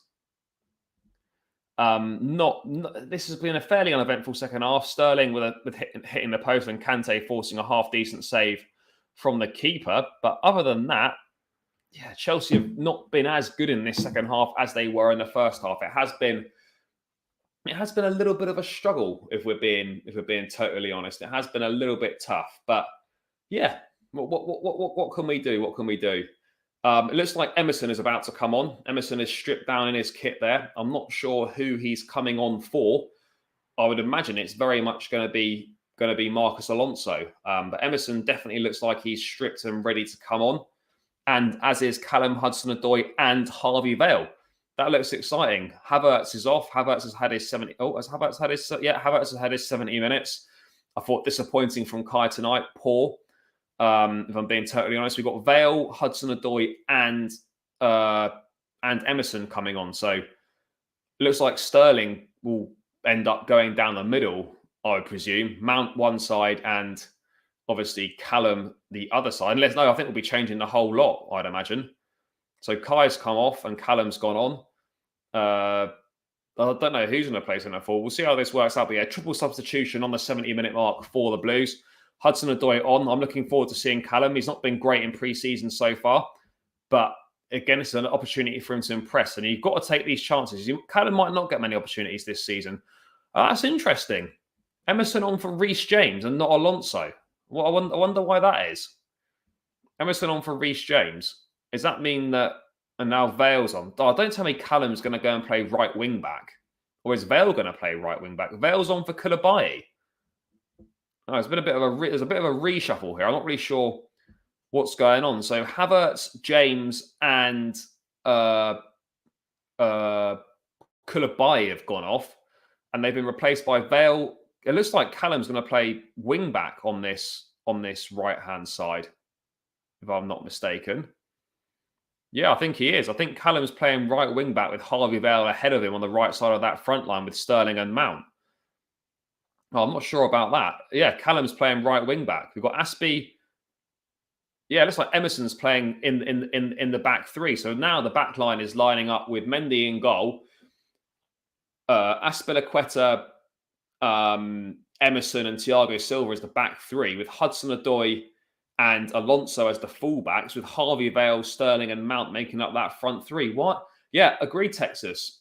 Emerson does not play left wing back in the Tuchel system. Why is Emerson coming on and playing centre back? I pray to God that this is not like an experiment to see if he can be one of the fill-ins in the back line because we can't get our shit together and sign a centre back. I would be concerned if that was the case. Free kick into the box, headed away, and Alonso completes the clearance. But yeah, that is odd. But yeah, looking forward to seeing Harvey Vale gets some minutes, and Callum. But Callum again playing right wing back. I've got an awful feeling that Hudson-Odoi is going to end up being the backup right wing back this season. I don't know if we can get someone else in. I hope we can. But Callum won't want to play there on a regular basis, but he's obviously playing there now. Yeah, I'm a little bit confused by those changes and why we've still haven't seen Billy Gilmore. I think it would be really nice to see Billy Gilmore, even if it's just a few minutes. Oh, keeper almost fucking that up. But yeah, here we go. I don't really know what's going on here. But yeah, I'm pretty certain Callum's playing right wing back. Emerson's playing left centre back instead of Koulibaly, and Vale's in that front line with, it looks like Sterling's through the middle and Mount's on that left-hand side with Jorginho and Kante in the middle. But yeah, it's not been a great second half from the Blues. It has definitely petered out. But yeah, I'm slightly surprised at those changes. I would love to see, I don't know why Gilmore's not going to come on. I mean, if Gilmore wasn't going to play tonight, what's the point of him being on the bench? I wonder if he'll play tomorrow instead. But yeah, Gilmore should be given some minutes here. I don't think Kante needs a full 90. Hudson-Odoi driving, taking players on, puts the ball into the box, just behind Mason Mount's head there. Just behind Mount's head. But yeah, guys, we're heading into the last 15 minutes now. Final 15 minutes here. As I said, this has petered out a little bit. It's not been great from Chelsea. Oh, that was almost a phenomenal goal there from Callum. A great ball over the top there. A great crossfield ball, I think, from Jorginho. And Callum gets in space at the far post. And it's the first time on the volley or half volley. And he just can't guide it into the far corner. But really nicely works there. And almost a brilliant finish from Callum. But not quite. It's a good opportunity, though. Nice move. Do you think Koulibaly will do well at Chelsea? Yes, Dan, I think he will. I think he'll be a phenomenal signing. By all accounts, he's going to be the new number 26. We've not had that number used since John Terry was at the club, so it's a big shirt number to take on. But I think he's ready for the responsibility. I think he's ready for that responsibility. So, you know, Aspilicueta with a foul there, shoulder barge into the back. Not great from him. Not great from Aspie there. I don't know why he's not coming on. Why is he not coming on? I don't get it. We should put Gilmore on. We really should. 15 minutes left. No idea why Gilmore is not coming on. But yeah, I mean, yeah, it's been positive for sure. It really has been positive tonight. Dwight McNeil scored 2 on his debut, first goal banger. Who did Everton play tonight? RD, let me know. I don't think McNeil is probably. He's not a terrible player, but I don't think I don't think he'd make much difference at Chelsea, if I'm being totally honest. Dan, I believe Ross Barkley could be going to Everton. I think on a loan deal, though. I mean, Frank Lampard helping us out here. If he can take Ross Barkley and Batshuayi off our hands, and he really is living up to his club legend tag. If he can take those two players off the books for us, even though we might end up partially funding some of the wages if it ends up being loan deal, at least they won't be taking up space in the squad. And it's clear then, at least I'm pleased they've not travelled for this game either, those two. And some others as well that are surplus. They're playing Dynamo Kiev. Fair. Not bad then. I presume it's that Goodison. I don't really know. But yeah, great to see Sterling on the score sheet tonight. Really, I think that's the big plus. Even though it was a bit of a lucky goal, he's been really good. Kante's been a big plus as well.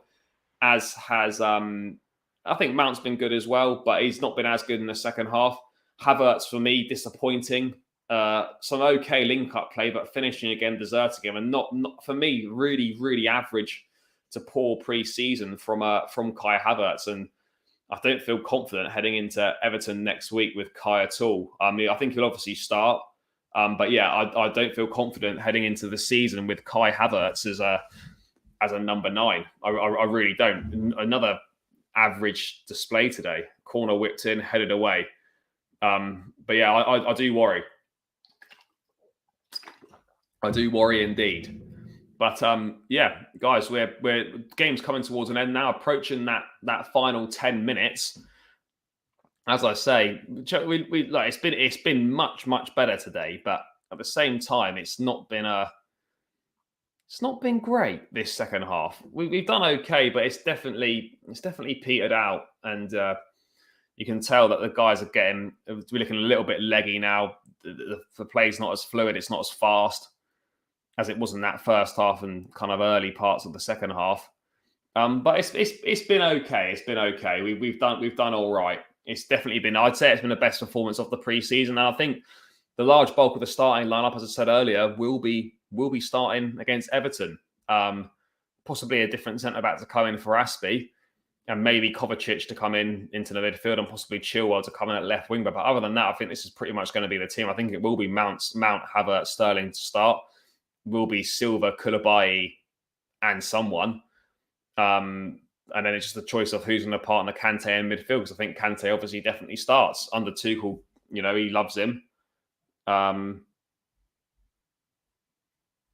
yeah, I don't.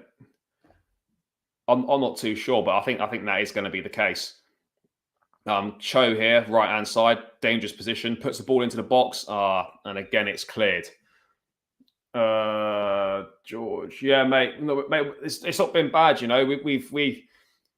I mean, second half we've definitely not been as good as the first half. We've had a few good moments. Sterling hitting the post, Kante again forcing another good save from the keeper. But other than that, we've not been as good in the second half as we were in the first half. But yeah, Raheem Sterling, the standout performer. Kante's been great in midfield. And Koulibaly's looked pretty solid at the back, although he's come off now. So yeah, it's been a positive. It's probably definitely been our best pre-season performance so far. But again, yeah, we have we have struggled a little bit. Second half, it's not been as good. A bit of commentary. Thought was this. Yeah, mate. I did. There was a little bit of comms. You know, channeling my I don't know in a Gary Neville. But there's obviously there's a bit of swearing involved in there as well, which obviously wouldn't be in the. I can't imagine any commentators after someone misses going, "What the fuck was that?" But like I've done tonight. But you never know. I think to be fair, comms would be better if they just said it how it was as fans. You know, it'd be great if watching a game and someone misses a sitter and Neville goes, "What the fuck was that?" Maybe we do need that. We need that sort of stuff in there. Oh, Udinese edge of the box, and it's cleared not very well by Silva. Across the middle. Oh, Mendy's flapped at it again. Oh, no, don't concede here. Right.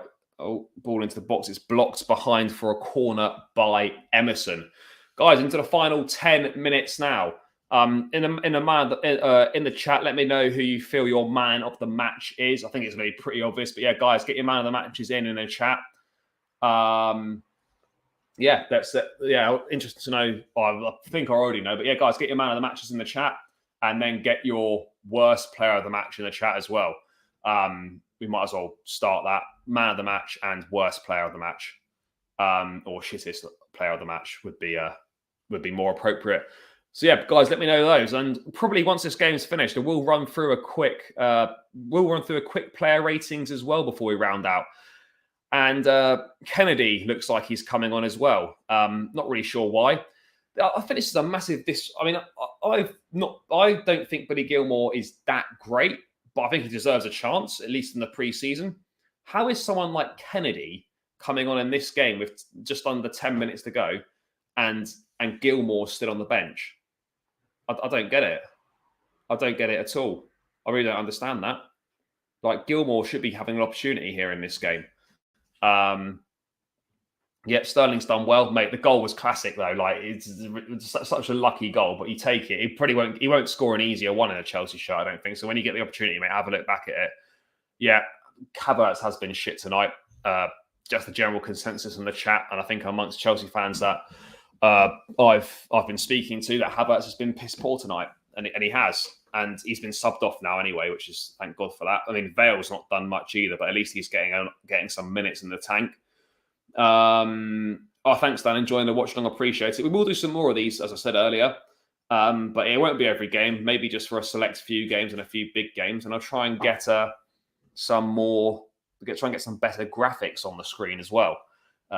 Because it'd be nice to keep you a little bit more up to date with what's going on. Make the screen look a bit better. Get a team graphic up there. Maybe get a pitch graphic or something like that. I'll have to see if I can find a graphics guy to sort that out. Make the setup look a bit more professional.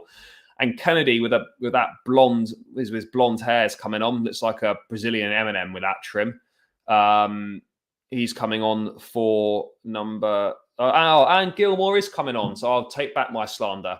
Gilmore is coming on. Gilmore on for Sterling, or is that Kennedy on for Sterling? Maybe we'll see Callum now move into the front line and Kennedy's going to play wing back. Hopefully Kennedy's not playing in the forward line. That would be peak if he is. And Gilmore coming on for Jorginho. So Kante, as predicted, does get 90 minutes. But Gilmore is now on. So yeah, looking forward to seeing how he does. I mean, he's only going to get like 7 odd minutes or so. But yeah, let's see how Billy Gilmore does. Let's see how he does. What else we got going on there? Another sub for Udinese as well. But yeah, this game's ticking to an end, guys. Certainly enjoying it. Lots going on. So yeah, let's see. Why can't Gilmore come on earlier? Yeah, I agreed, RD. 83rd minute is a bit late, and it'd be good to assess the options. We know what Jorginho and Kante can do. Gilmore should get a bit more. It looks like Kennedy is playing in the front line. It's Vale down the middle. It's Vale. Oh shit! Dispossessed. Kante, the Brazilian M&M Kennedy. Back to Cho. Oh, that's nice. Mount. Minerals Mount into the mixer. Oh, no, that's no good. I don't understand why Gilmore's not played more. Gilmore should have at least got 20 minutes. He should have really got 20 minutes. I don't know why he didn't. Tuchel looking a bit pissed on the touchline there with that attack breaking down. But agreed, Dan. Havertz has disappointed. We'll get into that when we do the player ratings. Yeah, he's a Brazilian M&M, mate. I don't know if you're watching, but he's got that sort of 90s, early 2000s blonde M&M hair.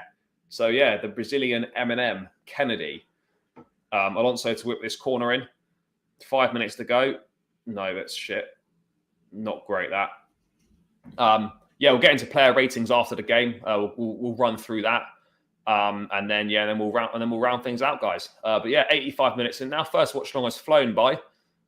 Chelsea have looked good in this game for large periods. Definitely in that first half, lapse of concentration in the second half for the goal, and then in the second half it's kind of gone down a little bit. Still dominated. Udinese have had very little, and I think a good tune-up for next weekend. But again, I don't know how prepared we are. I'll be interested to hear Tuchel's comments after the game, whether he thinks now we are prepared for the season, whereas after Arsenal he couldn't guarantee we'd be ready.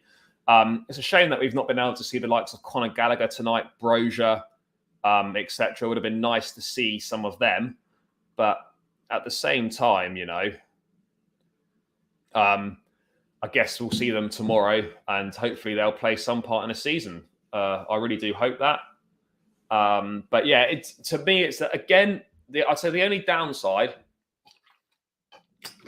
is the fact that despite our domination, we've only scored 2 goals. One good goal from Kante and a lucky one from Sterling. We've had a few other opportunities. Sterling should have scored that goal in the first half, but he had that great link-up play of Mount, and it was kind of a one-on-one.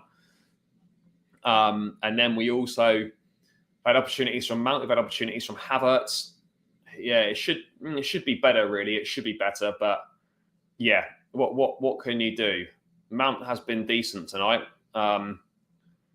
Again, he's done well. Mount and Sterling are definitely shoo-ins for the best choice front three for sure. I think Aspie's, to be fair, has actually done okay tonight. No one's really had too many issues here. Again, Vale and Kennedy are obviously now on, heading into the last 3 or 4 minutes, and then we will obviously head into those player ratings, guys, as well to round out the stream tonight. Yeah, approaching the 2-hour mark now. So, Kennedy intercepts there. Vale. Oh, no. Udinese. No, fuck off. Udinese breaking. He's got space down the right-hand side here, this geezer. Into them. Oh, he's absolutely shafted that. Yeah, Dan, 5 subs rule. I'm pleased for that. Gives us more opportunity to rotate the squad with the congested fixture list we're bound to have. Gives players more of an opportunity to play as well for guys to get more minutes. So yeah, I'm all for that 5 subs rule. Really pleased about that. And here we go, breaking forward. Alonso finds Mount. Mount tries to play it back, and it's poor from Mount. That's poor, really poor. That. Oh, well, not to worry. Couple minutes to go now, guys. Couple minutes to go, and then we will head into those player ratings. People, we'll head into those player ratings.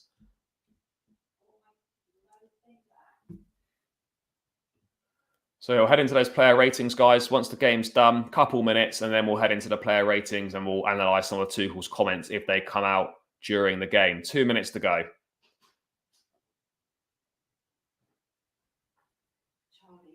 Yeah. Yeah, I'll give it. Yeah, I'll give it back in 2 minutes. No, I don't need it for that. The game's finished in 2 minutes, and I'll give it back.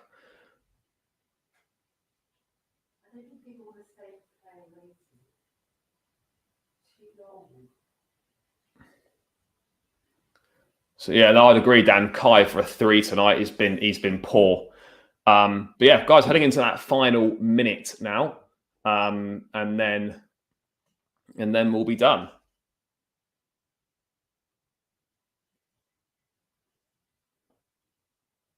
Yeah, Chelsea just knocking it about nice and easy. Not too much going on. But yeah, it's definitely been the best game of the pre-season. That is for sure. That is for sure. Oh, and it's a goal. I must have just missed that there. Is that Mount? Yeah, Mount stuck one in the back stick there.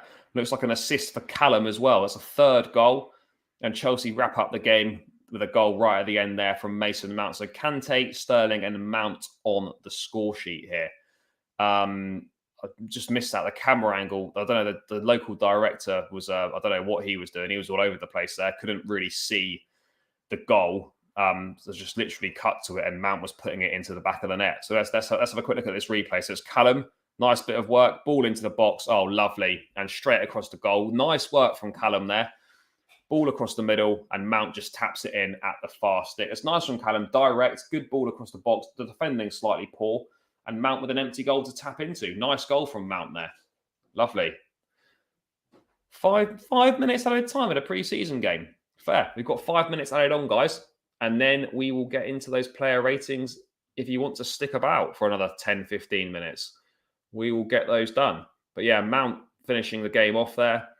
And a routine performance for Chelsea tonight. Routine, you would have to say.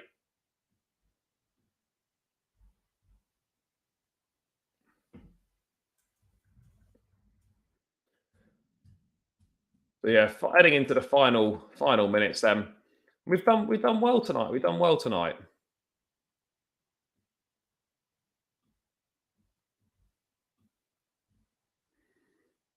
And I'm glad that Callum's got an assist there and Mount's on the score sheet. I think it's good that Mount and Sterling have been our 2 best attacking players. So for them to get on the score sheet is a plus for sure. Definitely a plus there. But yeah, I think Koulibaly's done very well tonight as well. Was pleased with his performance. I think Thiago Silva again getting 90 minutes in the legs at his age. He's done phenomenally well.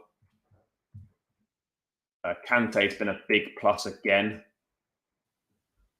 Always doing well, Kante. We've got Alonso, Kante doing well. I think Jorginho played well tonight as well. He definitely did. Reece James has been a little bit quiet tonight. Not an awful lot for James to do, being totally honest. But yeah, Chelsea just eating the clock up now. 3 minutes to go. 3 minutes to go, and then we'll get into these player ratings, guys.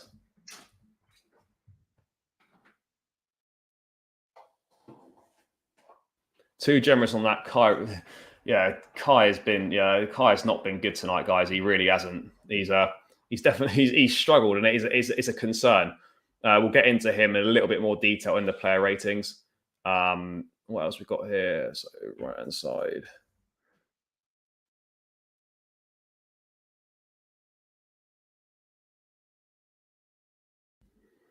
So yeah, guys, 2 minutes to go now, and then we'll head into those player ratings. Comfortably being seen out by Chelsea here, heading for a 3-1 victory against Udinese to round out the pre-season. Last game of the pre-season now, this one tonight, and it's almost done. We are almost there, guys.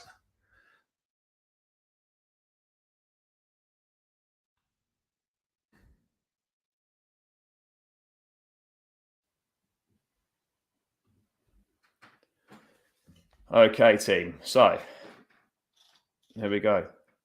Oh, what are you doing? Leave that on.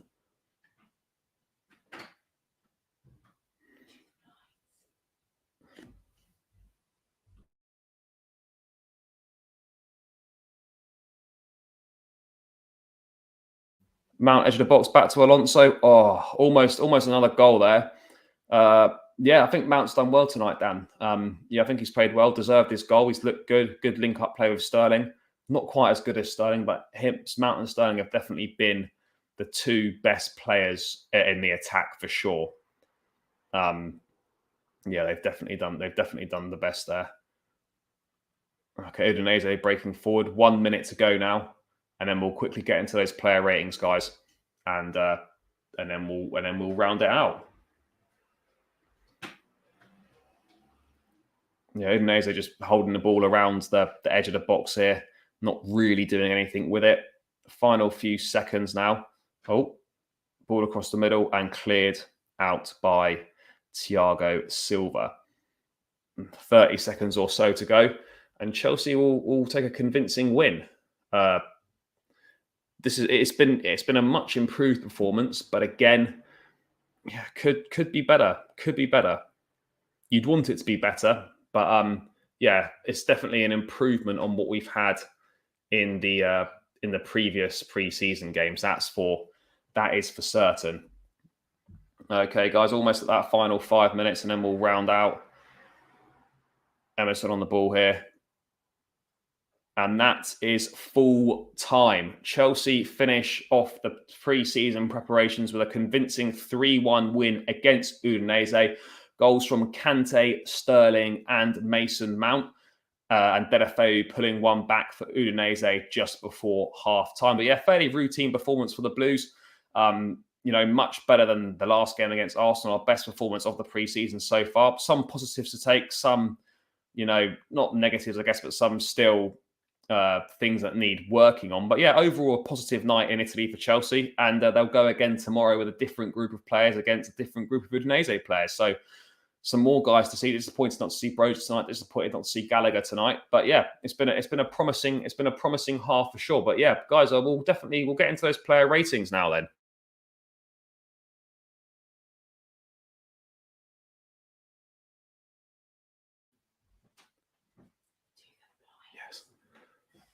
Vice played well. Could have been 5, maybe 6. Yeah, we could have definitely had a few more. Sterling should have definitely had one more. Kai should have scored. Arguably, Mount could have scored another one.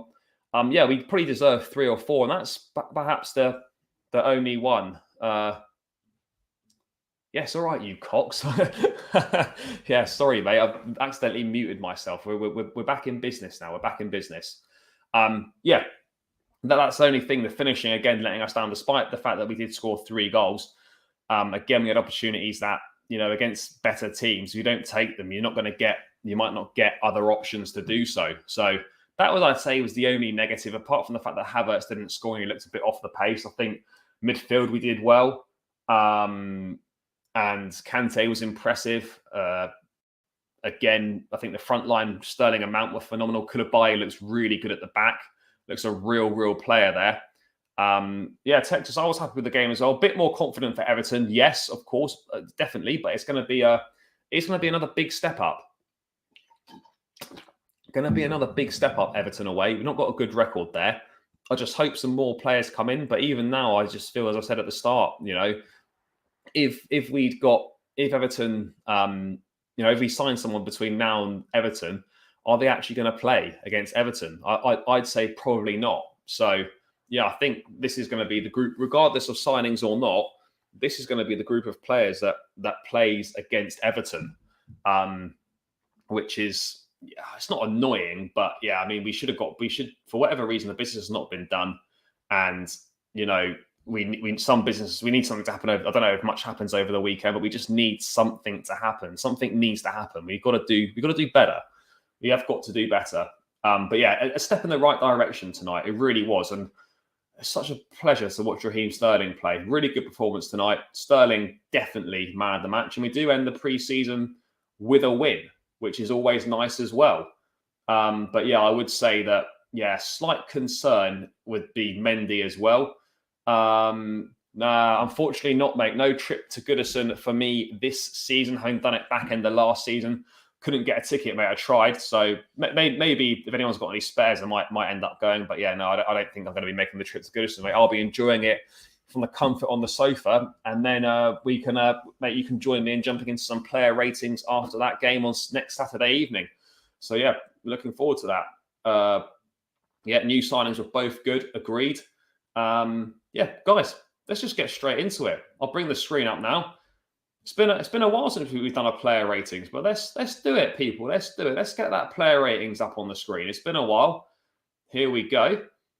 There is the team. I'm pretty sure I've got the team right there. I'm not going to bother putting the subs in because they didn't really play long enough to warrant a rating. Yeah, mate, it will be interesting to see what Tuchel makes of the preseason as a whole. I think he was pretty pissed with the US tour. The comments after the Arsenal game, he was fuming. But yeah, otherwise, I don't think I think he'll be quite pleased with tonight. I'll be interested to hear what his comments are. I'm sure they might come out as we go through the player ratings.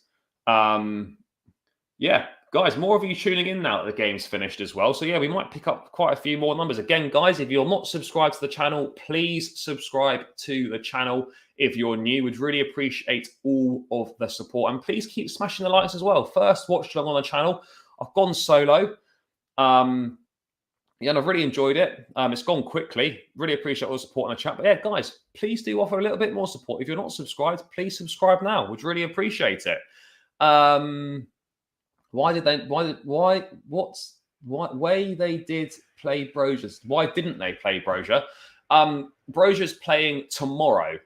There's another game between Chelsea and Udinese. Obviously, players that weren't involved tonight will play tomorrow against Udinese, kind of reserves, I suppose.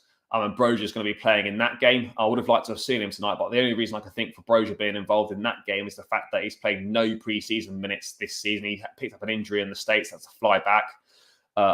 He's been at Cobham, he's now fit, so I expect we'll obviously definitely see him.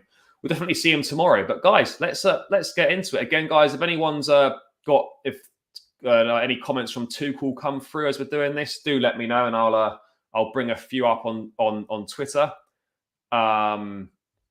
And we can discuss them. But yeah, let's get straight into it then.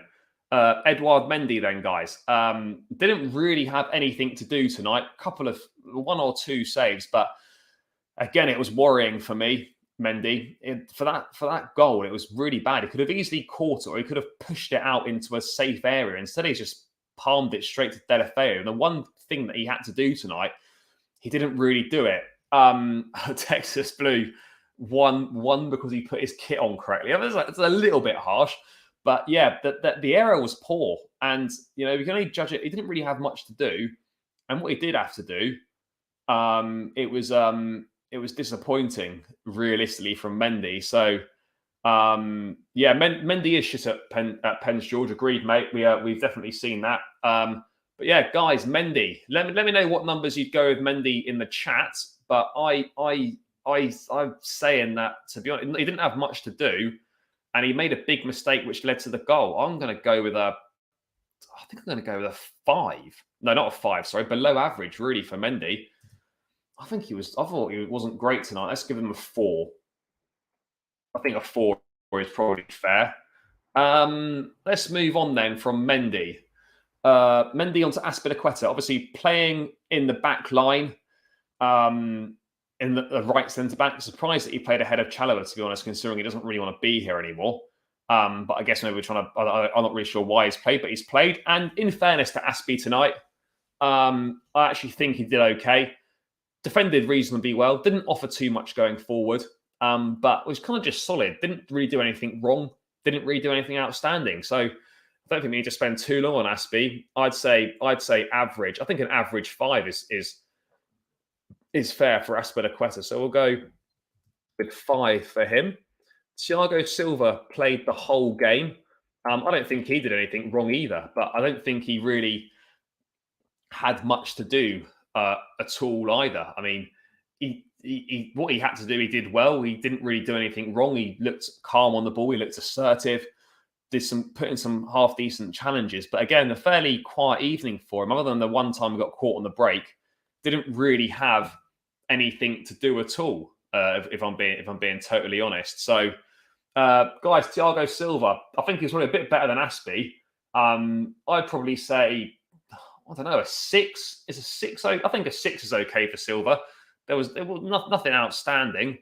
I'd go 6 for Thiago Silva tonight. But yeah, let me know if you agree or disagree in the chat, guys. I think a 6 for Silva, solid, no bad errors, but nothing spectacular. Yeah, agreed, Texas. I think that's a pretty good analysis there from you, mate. That's why I give him a 6. So, George, what you're saying, hard to gauge anyone in pre-season because the intensity in friendly matches isn't the same. Yeah, agreed.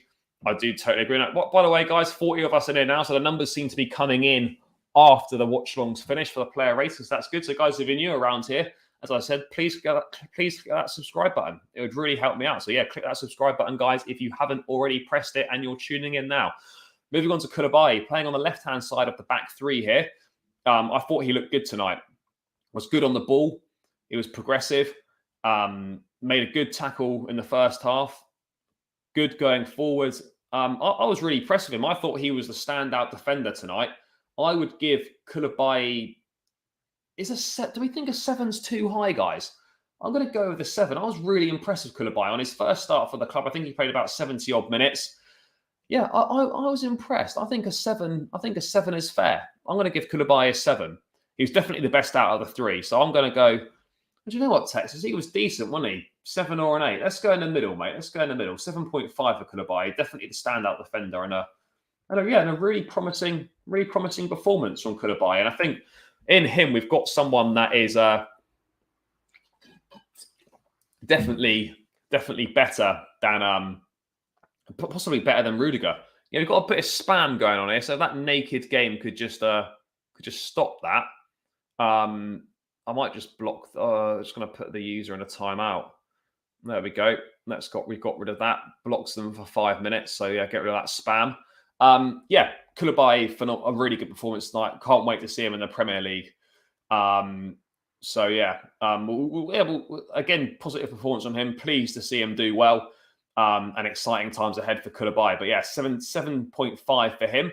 Guys, moving on to Reece James then. It's a difficult one tonight for James. Don't really think he did anything wrong, but he struggled to get, rough spoon off, giving them a 5-minute timeout, and then I'm just going to block them. So 5-minute timeout, and then hopefully they don't come back. If they do, just going to block the user. They don't want that spam on the channel, We're trying to do something serious here. And we're getting spam. We don't want that shit on a Friday night, We're just trying to enjoy ourselves, discuss the Chelsea after a win. Don't want your spam.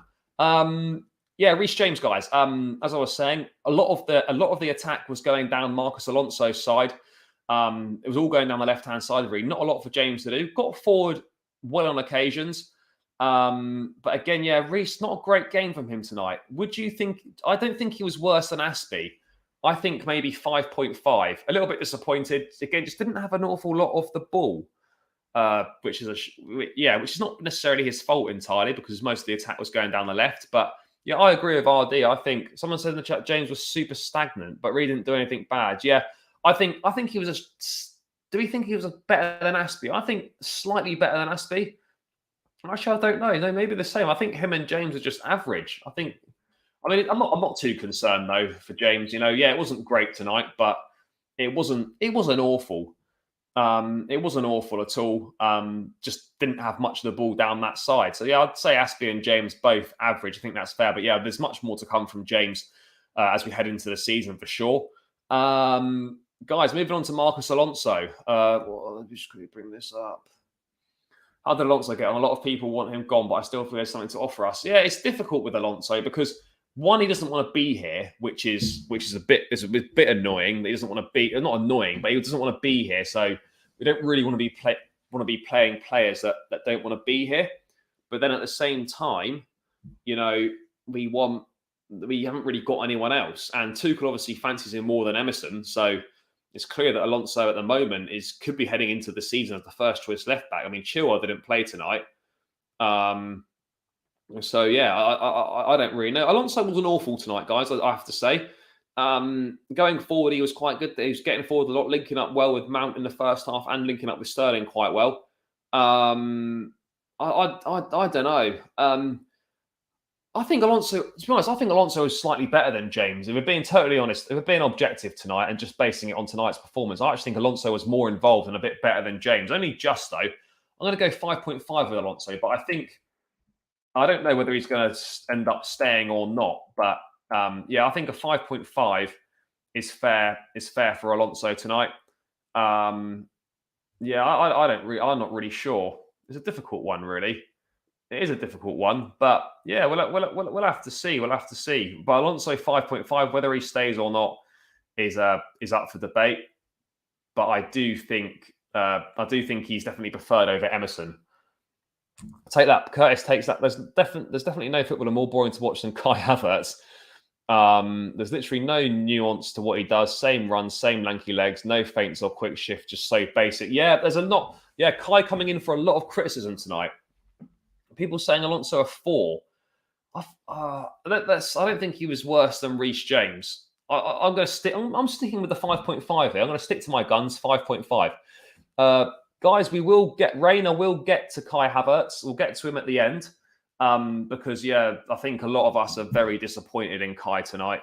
I think he's not been good enough tonight. But we'll get onto him shortly. But moving on to equal, I'd say, are we saying equal man of the match? Maybe equal man of the match. Certainly one of the best performances. We're going to start with N'Golo Kante first. And back in the side tonight, back with the team, having obviously he's been training with them at Cobham for the last week, but missed out on the tour of the US. I was excited to what we were going to see from Kante tonight, because obviously he's not played for a while. Hasn't played any part in the previous pre-season games. I was very impressed tonight. Got forward well. Looked a threat, linked up very well with the attackers. Scored a great goal, by the way, on the break. A really good finish and showing Havertz how to finish. It was really good tonight from Kante. And I thought he was really good. Some people were saying man of the match, NXG saying Kante man of the match. I think Sterling probably just shades it, but Kante was very good. And this here from Texas Blue, definitely spot on. If we can manage Kante's minutes and he gives us these kind of performances, I'll be very happy. Yeah, this is the key for me, is to manage Kante's minutes. It's so hard to not, like, Tuchel obviously wants to play Kante all the time, but the thing is, we've got to manage Kante's minutes better, play him in the big games, and just resist the urge to start him in every game, because he will break down, as we've seen in the last season. But yeah, Kante tonight, really promising, pressed well on and off the ball, contributing to the attack, great finish as well. So yeah, I think an 8.5 is fair for N'Golo Kante tonight. Really good performance from him. Really pleased. 8.5 for Kante tonight. Jorginho. Moving on to Jorginho then. Back into the starting lineup. I actually thought Jorginho was decent tonight. I do. What's George saying here? Jorginho have a future question mark. Need Rice in, and over Kante, I think Jorginho. I don't think Jorginho's done. We're not going to get Rice in tonight. Jorginho will play this season. I thought Jorginho was good. Played some good passes. Looked solid. Kept the ball as he does. Some nice, simple passes. I thought Georgie was good. Definitely not as good as Kante, but I don't think he was bad. I think I was quite impressed with Jorginho tonight. I don't think a 7.5, but I think a 7 is fair. And I think it's going to be a big season for him. Obviously, he trailed off a little bit last season and wasn't at his best. But yeah, I think Jorginho was good tonight. I don't think he was bad. I'm going to give him a 7. If you disagree, guys, let me know. But I think a 7 for Jorginho. We've got some more good banter in the chat here. Malang Sarr saying he was a 10. Malang Sarr, obviously, not playing. Yeah, thanks for that, Malang. Jorginho, 2 negative. I get what you're saying, but I thought he was good tonight. Yes, he can be negative at times, but he's not really a progressive player, the assist, he got a good assist as well. That's a good point, Matthew. I think a 7 for me is what I'm going with. Guys, by the way, over 50 of us in here now. So please do keep smashing the likes. And if you're new around here, please do subscribe as well. We'd really appreciate it. Please please do subscribe to the channel if you haven't done so already. Let's move on to the attack then.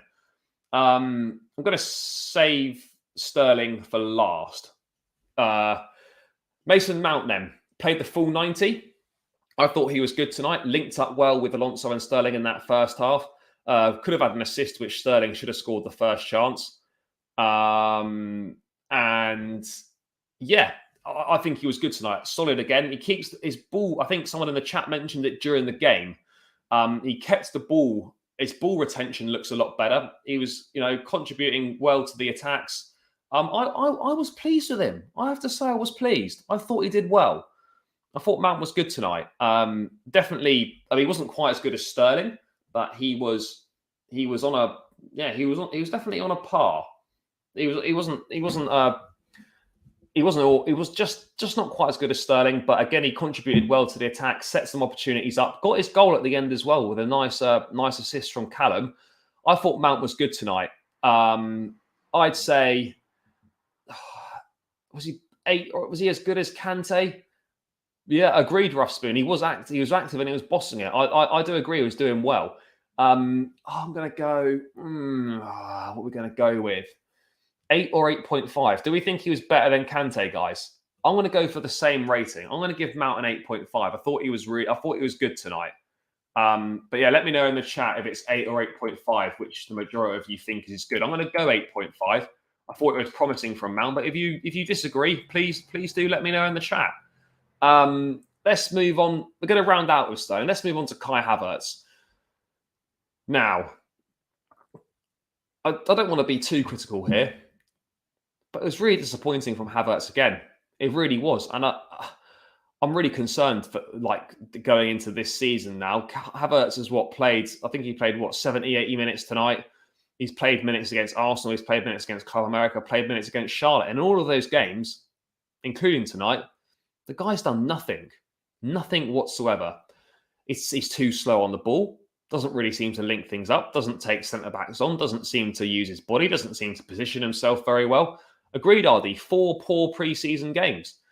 And it looks like we're heading into this season with Havertz as the main number 9. And I'm not seeing anything from Havertz whatsoever to suggest that he's suddenly next weekend gonna improve his performance levels. I just cannot see it. I just don't know what he is. That he had a couple of opportunities tonight. Finishing was poor. Takes too long to get a shot off on occasions. Agreed, Texas. Yeah, he was poor tonight. He's not played at all well in pre-season. He'll definitely be the lowest rated player today for sure. Vice, big up, saying we need a new number 9 so badly. We do. We need a new forward player. We just need someone. I would have loved us to push harder for Jesus. I don't know how interested we were in him, but I think it would have been great if we could have got Sterling and Jesus, and Jesus would have been perfect, really. But it's not happened. Havertz was really disappointing. I mean, I don't really know what we do about Kai Havertz. I really don't, because it's just frustrating because we paid £70 million for this guy. He's heading into his 3rd season. He had a purple patch between March and April last season. Other than that, there's just no consistency. It's just nothing from Kai Havertz at all.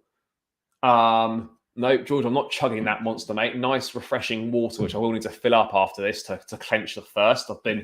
I've been speaking for nearly 2.5 hours, So yeah, this is yes, no monster in there, mate. I did have a monster earlier, though, by the way. But yeah, Havertz disappointing, and it's a big concern heading into the season. I mean, doesn't really seem to be any goals in the team. That's the big problem for me. Despite the fact we scored 3 tonight, we did also miss a lot of opportunities. We got one right at the end. Sterling's one was a bit lucky. It was very lucky actually. Obviously, Kante had a good goal. But yeah, the concern for me is that despite the fact we scored goals, we missed a lot of chances, and Havertz missed a few good chances as well. Sterling also missed a decent opportunity. So, but yeah, I'm concerned. I mean, this is why Broja's got to make the most of his opportunity tomorrow. I don't think Broja will start against Everton, but this is a massive opportunity for Broja. If no other sort of number 9 style player comes in, Broja's like the only 9 in the squad. This is a big opportunity for him because, Havertz has by no means cemented that place down to himself whatsoever. He really hasn't. And tonight was poor, as I said, slow on the ball, lethargic, doesn't look like doing anything, takes too long. Yeah, just really bad. I mean, guys, how are you feeling about Havertz going into the season? Are you concerned about it? Because I certainly am. I think the general consensus in the chat is that Sterling Kai is not great. Is a real problem. You know, yes, I don't really know. I don't know. I don't know what to do about Havertz, but I'm not confident going into next season with just Havertz, because it's not good enough at the end of the day. And he was poor tonight. Before I'll round out with that in a sec. I will get to that tweet about him. He was poor, really poor. At least I don't really know what else to say. It's a big concern. He's going to lead the line for us. It appears. I don't know what to say about it, other than the fact he's demonstrated nothing. He's not good enough right now. And that is the problem for me. That is the problem. Essentially, not good enough, and he's not a source of goals. I'm not saying he has to score 20 Premier League goals. He needs at least 12 to 15. We need someone else in. Havertz tonight, I'm sorry, guys, he was shit. Really shit. 3.5 for me. Just not good enough. Not good enough at all. And we need to start looking at Ronaldo. We need to what else we got in here? Let's get to a quick few things in the chat. Yeah, Texas, I'll bring that up after I've rounded out the ratings, mate. I'll quickly discuss that. Ronaldo would be a marquee signing. I think the longer this goes on, the more appealing the Ronaldo signing's getting now. I have to say. I don't think there's any truth in that at all, mate. I don't think he's going there. What we've got here, Alonso trash. He is and needs to leave. Kennedy over him. Kennedy was okay when he came on, the Brazilian M&M. He was all right. He wasn't bad. He's got no future at the club, in my opinion. Needs to get Aspie gone.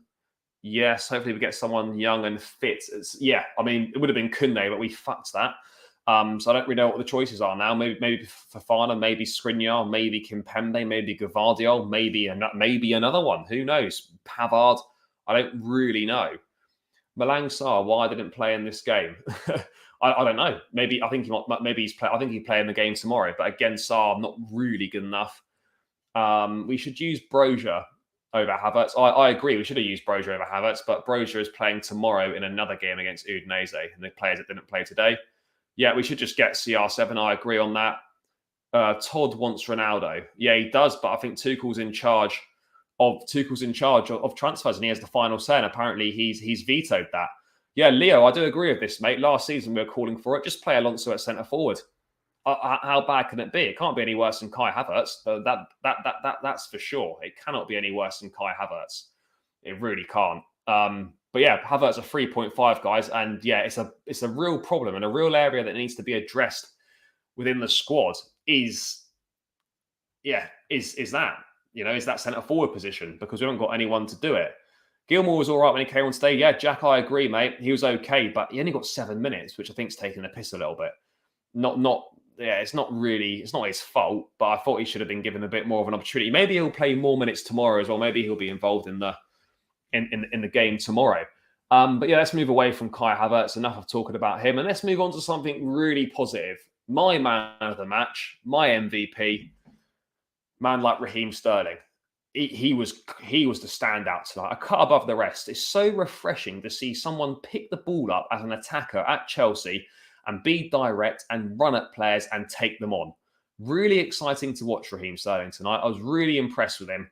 I thought Sterling was phenomenal tonight. He should have done. He had a very good chance in the first 10, 15 minutes that he should have done better with.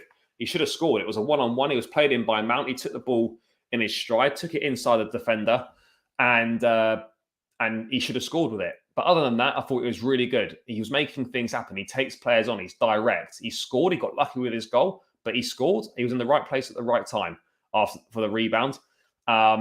looks promising in the second half. He hit the post as well. He's just involved in everything, basically. And he's going to make this attack so much better, but it's going to take more than him. But he was the big plus tonight. I think a 9 for Raheem Sterling.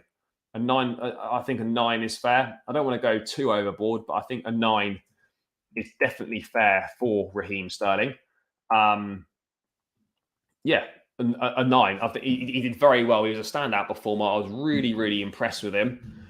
And yeah, just very, very promising, guys. Very promising. Guys, almost 70 of us in here, by the way. Been here 2.5 hours now. It's been a big stint in the hot seat tonight. Really appreciate all of your support tuning in. Please do smash the likes. Let's get those likes up, guys. There's nowhere near enough likes on this video, so please do click the like button. It helps me out big time. And more importantly, guys, if you're new around here, please press that subscribe button. It also helps me out a lot. Probably helps me out more than the like button does, but just click both of them because you're good people, guys. Click both of them. You can do better than this, though. We're doing well. We've added a few more subscribers tonight, but we can do better. We can improve. Let's add some more on. Let's add some more on, people. So please do click that subscribe button. Back to the player ratings anyway. Yeah, back to Raheem Sterling anyway. It's just so nice. We haven't really seen anyone at Chelsea that's direct and takes players on. So yeah, really exciting. He was standout. I'm just hoping that it's not pre-season form and we get to the Premier League and he continues this form. Yes, it's going to take time for him to settle in. He looks like he settled in well in pre-season, but it's going to take time for him to adjust to us, the Premier League as well. But I think he's done really well tonight. The standout performer for sure. What we got here? Let's have a quick get to a few things in the chat, and then I'll move on. We need another goalkeeper to make Mendy fight for his position. Today he was poor. Yeah, I do agree. I think the problem is because there's an obvious 1 and 2 at Chelsea. There's almost no pressure on Mendy to do well because he knows he's gonna play every week unless he makes absolute howlers. So yeah, I think he needs a bit more competition, but I don't really know what we do about that. To be perfectly honest, but yeah, it's a slight concern. I mean, it does need to. Yeah, agreed. Crypto hype. K squared tonight was good. He was good. Sterling was Eric. Yeah, Sterling was creative. Looked very fast for sure. I think maybe Sterling as a centre forward and Werner on the wing or Brozier at the striker. Yeah, I've got to be honest, Jack. Werner can't be in this side. He's just not good enough. But I think Brozier as a centre forward with Sterling one side and Sterling on the wing and Mount on the other side, that could work. I don't think Brozier on current evidence can be any worse than Kai Havertz. I mean, is Brozier the answer long term? We don't really know. I'd say right now probably not. But I don't know if we're going to get another centre forward in. So yeah, I can't envisage him doing much worse than Kai, to be perfectly honest. A bit worried about Kai. I think Sterling will be best player at Chelsea next season. He'll be one of them for sure. Yeah, I'd agree with this, Omni. I'm not really sure what Havertz is offering to the first team right now. Mount 8.5 must be an error. Or is that, Charles, too low? Or have we watched a different game? Do you think he was not that good? Please do let me know, mate. Maybe Havertz at left wing. I just don't think Havertz. I think if Havertz is going to play, he has to play in the middle because he's not anything else, and that in itself is a problem. What we got here, Emmanuel Alonso and Mount are the two that has a better strike on the goal at Chelsea. Yeah, I mean, I don't think Mount can play false 9 really. Maybe he'd be able to do a little bit. But yeah, and what else we got here? Sterling looked comfortable in the middle. Yeah, he did. But again, Chelsea godfather, I wouldn't want him to lead the line most weeks in the Premier League. If we're playing a fluid front three and he slots into that false 9 role for for 10, 15 minutes, then we rotate again, that's okay. But I don't think I'd be confident with Sterling leading the line on a regular basis for Chelsea. What we got here? There's definitely no footballer more boring to watch than Kai Havertz. There's literally no nuance to what he does. Same run, same. Yeah, no, I agree. There's not enough. There's not enough from Havertz. There's really not. And questions do need to be asked. Mount just scored the goal, but throughout the game he was poor. I respectfully, Charles, have to disagree with that. I think we must have been watching a different game, or maybe because I thought Mount was good tonight. I really did. But yeah, we can agree to disagree. That's not a problem. Yeah, agreed, Jack. Agreed, mate. Wish we still had Diego Costa. Or just someone that can put the ball in the bloody net would be ideal. It really would. But yeah, As such, I mean, Costa, I think, is going to Rayo Vallecano in Spain. I mean, I don't know. He was a free agent. Maybe we should have just rolled the clock back and bought him in. Kante looks class by everyone. Yeah, he looked very good tonight. Oh, yeah, only 1 year left on the contract. By all accounts, I think Tuchel want him to stay. So I think an extension, providing Kante wants to stay, should be a formality. Thank God we ended on a win after shambolic pre-season. Yes, mate, agreed. I think Sterling played false nine, Havertz as right wing. No, Sterling was definitely playing down the right-hand side for sure. They interchanged at times, but yeah, Sterling definitely predominantly was down the right, but they did interchange. Yeah, imagine we weren't stupid and chose Lewandowski over Lukaku. Yeah, I don't think Lewandowski was for sale last summer. That's the only issue there, Jack. But yeah, that would have been nice, mate. That would have been nice. But yeah, that rounds up the player ratings, guys. And, a decent end to the pre-season. Jorginho 1 year left as well. Betting on Rice definitely coming next summer. Mate, more chance of Rice coming next summer than this summer, that's for sure. Another year less on the contract. So yeah, I think that's more of a possibility. But yeah, looks like we're going. Yeah, George, we are going to play five at the back, mate. We're not going to play a back four. We haven't got a holding midfield player. We are going to play back five predominantly this season. We might see in some games a back four, but yeah, for sure, the back five is going to be the main one. But yeah, guys, that rounds out the player ratings. Still over 50 of us in here, so keep smashing the likes and keep subscribing to the channel. I just wanted to bring up a quick bit of transfer news before I depart. There's this here, tweeted out by my guy Pice. According to Christian Falk and others for highly respected German publication Bild, Timo Werner has accepted a 50% pay cut to join Leipzig. A loan fee with a purchase clause is being discussed. So it looks like Timo Werner, according to reports prominent in Germany, is that he's going to take a 50% pay cut on his 275 grand a week wages that he's currently on. There'll also be a loan fee and there'll be a purchase option is being discussed as well. So guys, it looks like Timo Werner could be on his way out of Chelsea back to RB Leipzig on loan with an option to purchase him. So yeah, it looks like Timo Werner's Chelsea career could be coming to an end. Not a full end yet, but it looks like this loan deal with an option to purchase looks like that's gonna come into play. So yeah, guys, quickly just let me know your thoughts on that. Timo Werner looks like, according to reports in Germany, going back to RB Leipzig on loan, taking a reduction in his wages. So yeah, that's a bit of news there. I'm just going to see if I can quickly find any comments from Thomas Tuchel post game. Let's have a quick look. I'm not seeing anything at the moment. Let's have a quick look here if there's any comments at all from Tuchel that have come out yet. I'll just quickly look, guys. No, it doesn't look like it. No, it doesn't look like there's been any comments from Tuchel so far. So yeah, probably look to round out there then, people. It was much better tonight, but yeah, no, seems like a good place to round out, guys. Still over 50 of you in here. First watch along done and dusted. 2 hours 40 in. Really enjoyed that, guys. I have to say, I was a little bit nervous before we got going, but yeah, we got into it. Good end to the pre-season for the Blues. Kante, Sterling and Mount and Koulibaly, standout performers. Sterling was fantastic tonight. The Blues round out their pre-season preparations with a 3-1 win against Udinese. There's another game tomorrow, as I mentioned, against Udinese for the players that didn't feature tonight. So looking forward to seeing how the likes of Conor Gallagher, Chilwell, Brozier, etc. get on in that game. Kovacic as well, Christian Pulisic. Definitely some players to keep an eye out there. But yeah, guys, really enjoyed tonight. Thank you so much for getting involved in the chat. On your way out, please do not forget to smash the like button and please click that subscribe button as well, guys. We'd really, really appreciate it. Let me just get to these last things in the chat before I depart. We need Kante. Whenever we don't have a defensive mid, we always somehow lose. Yeah, we do need to sign another defensive midfield player, 100%. We need Rice with a side of goal scorer. Yeah, we do need some Rice with a side of goal scorer. Agreed. We might end up with Fofana, Pavard. I mean, NXG, if that happened, I'd be dancing in the street, mate, if we got Fofana, Zaha and Ronaldo. Not so much Pavard, but it'd be a good squad player, I guess. we got those other three, I'd be absolutely delighted. But yeah, George, thanks, mate. Looking forward to joining. Yeah, mate, looking forward to hopefully, guys, if the general consensus is there, we'll do one for the first game of the season against Everton next weekend if you fancy it. But yeah, thank you so much for tuning in tonight, guys. Really enjoyed it. Thanks for getting involved in the chat. Please, as I said, smash the like button on your way out. Click that subscribe button.